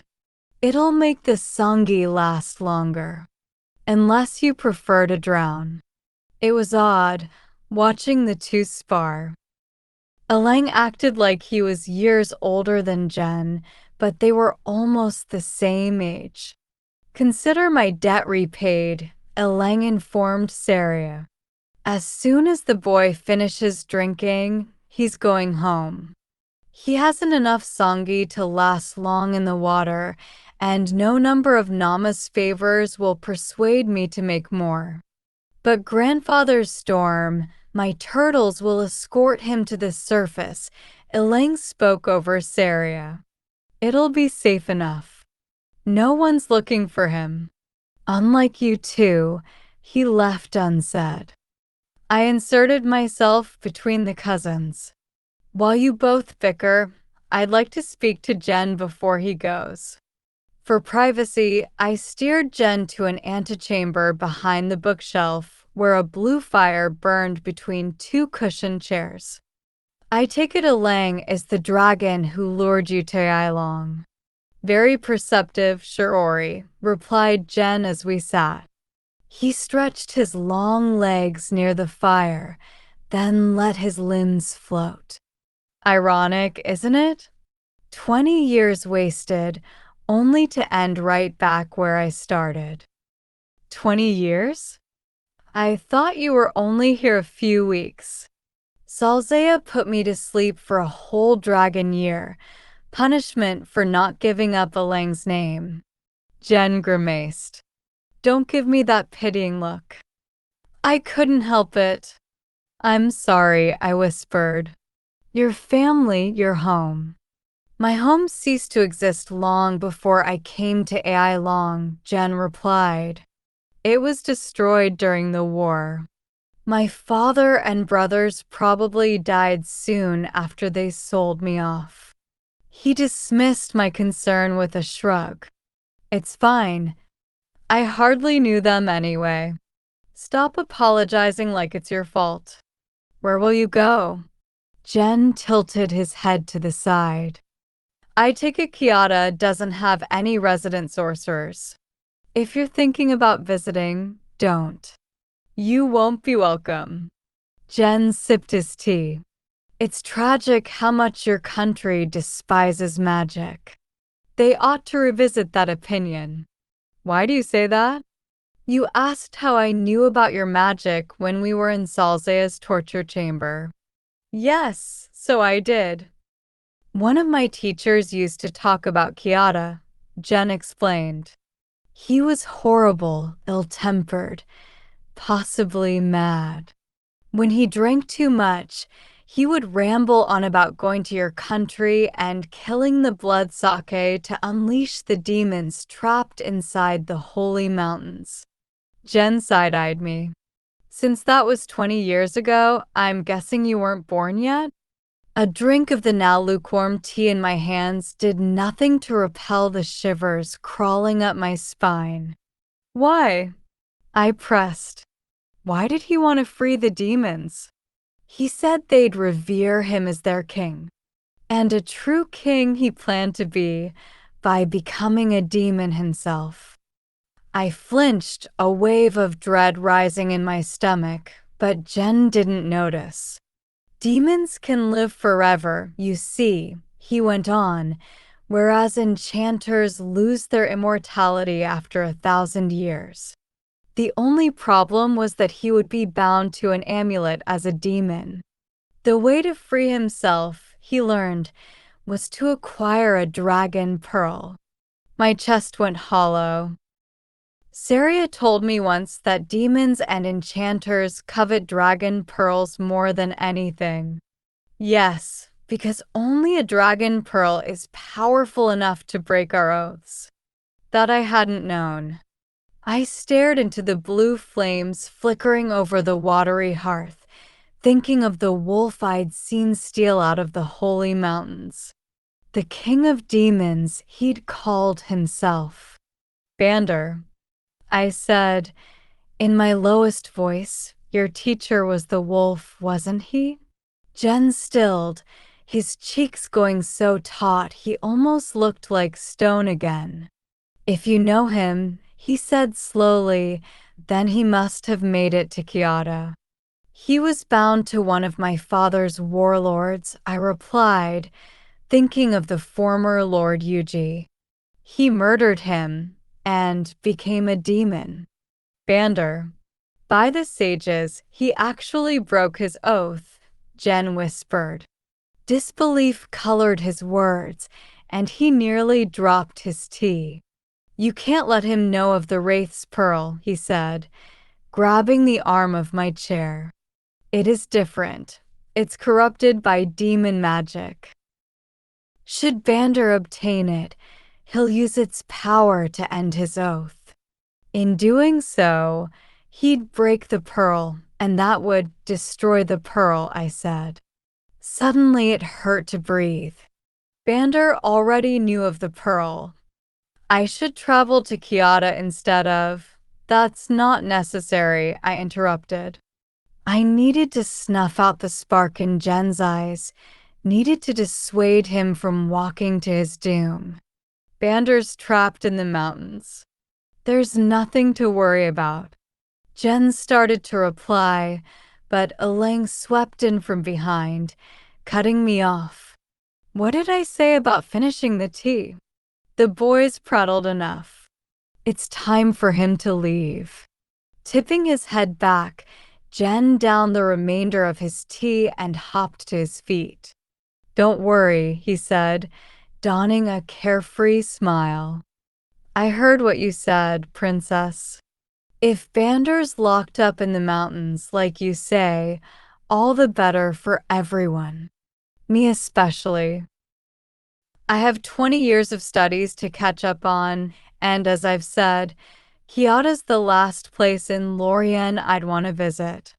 A turtle had appeared in the middle of Elaine's study, ready to take Jen to shore.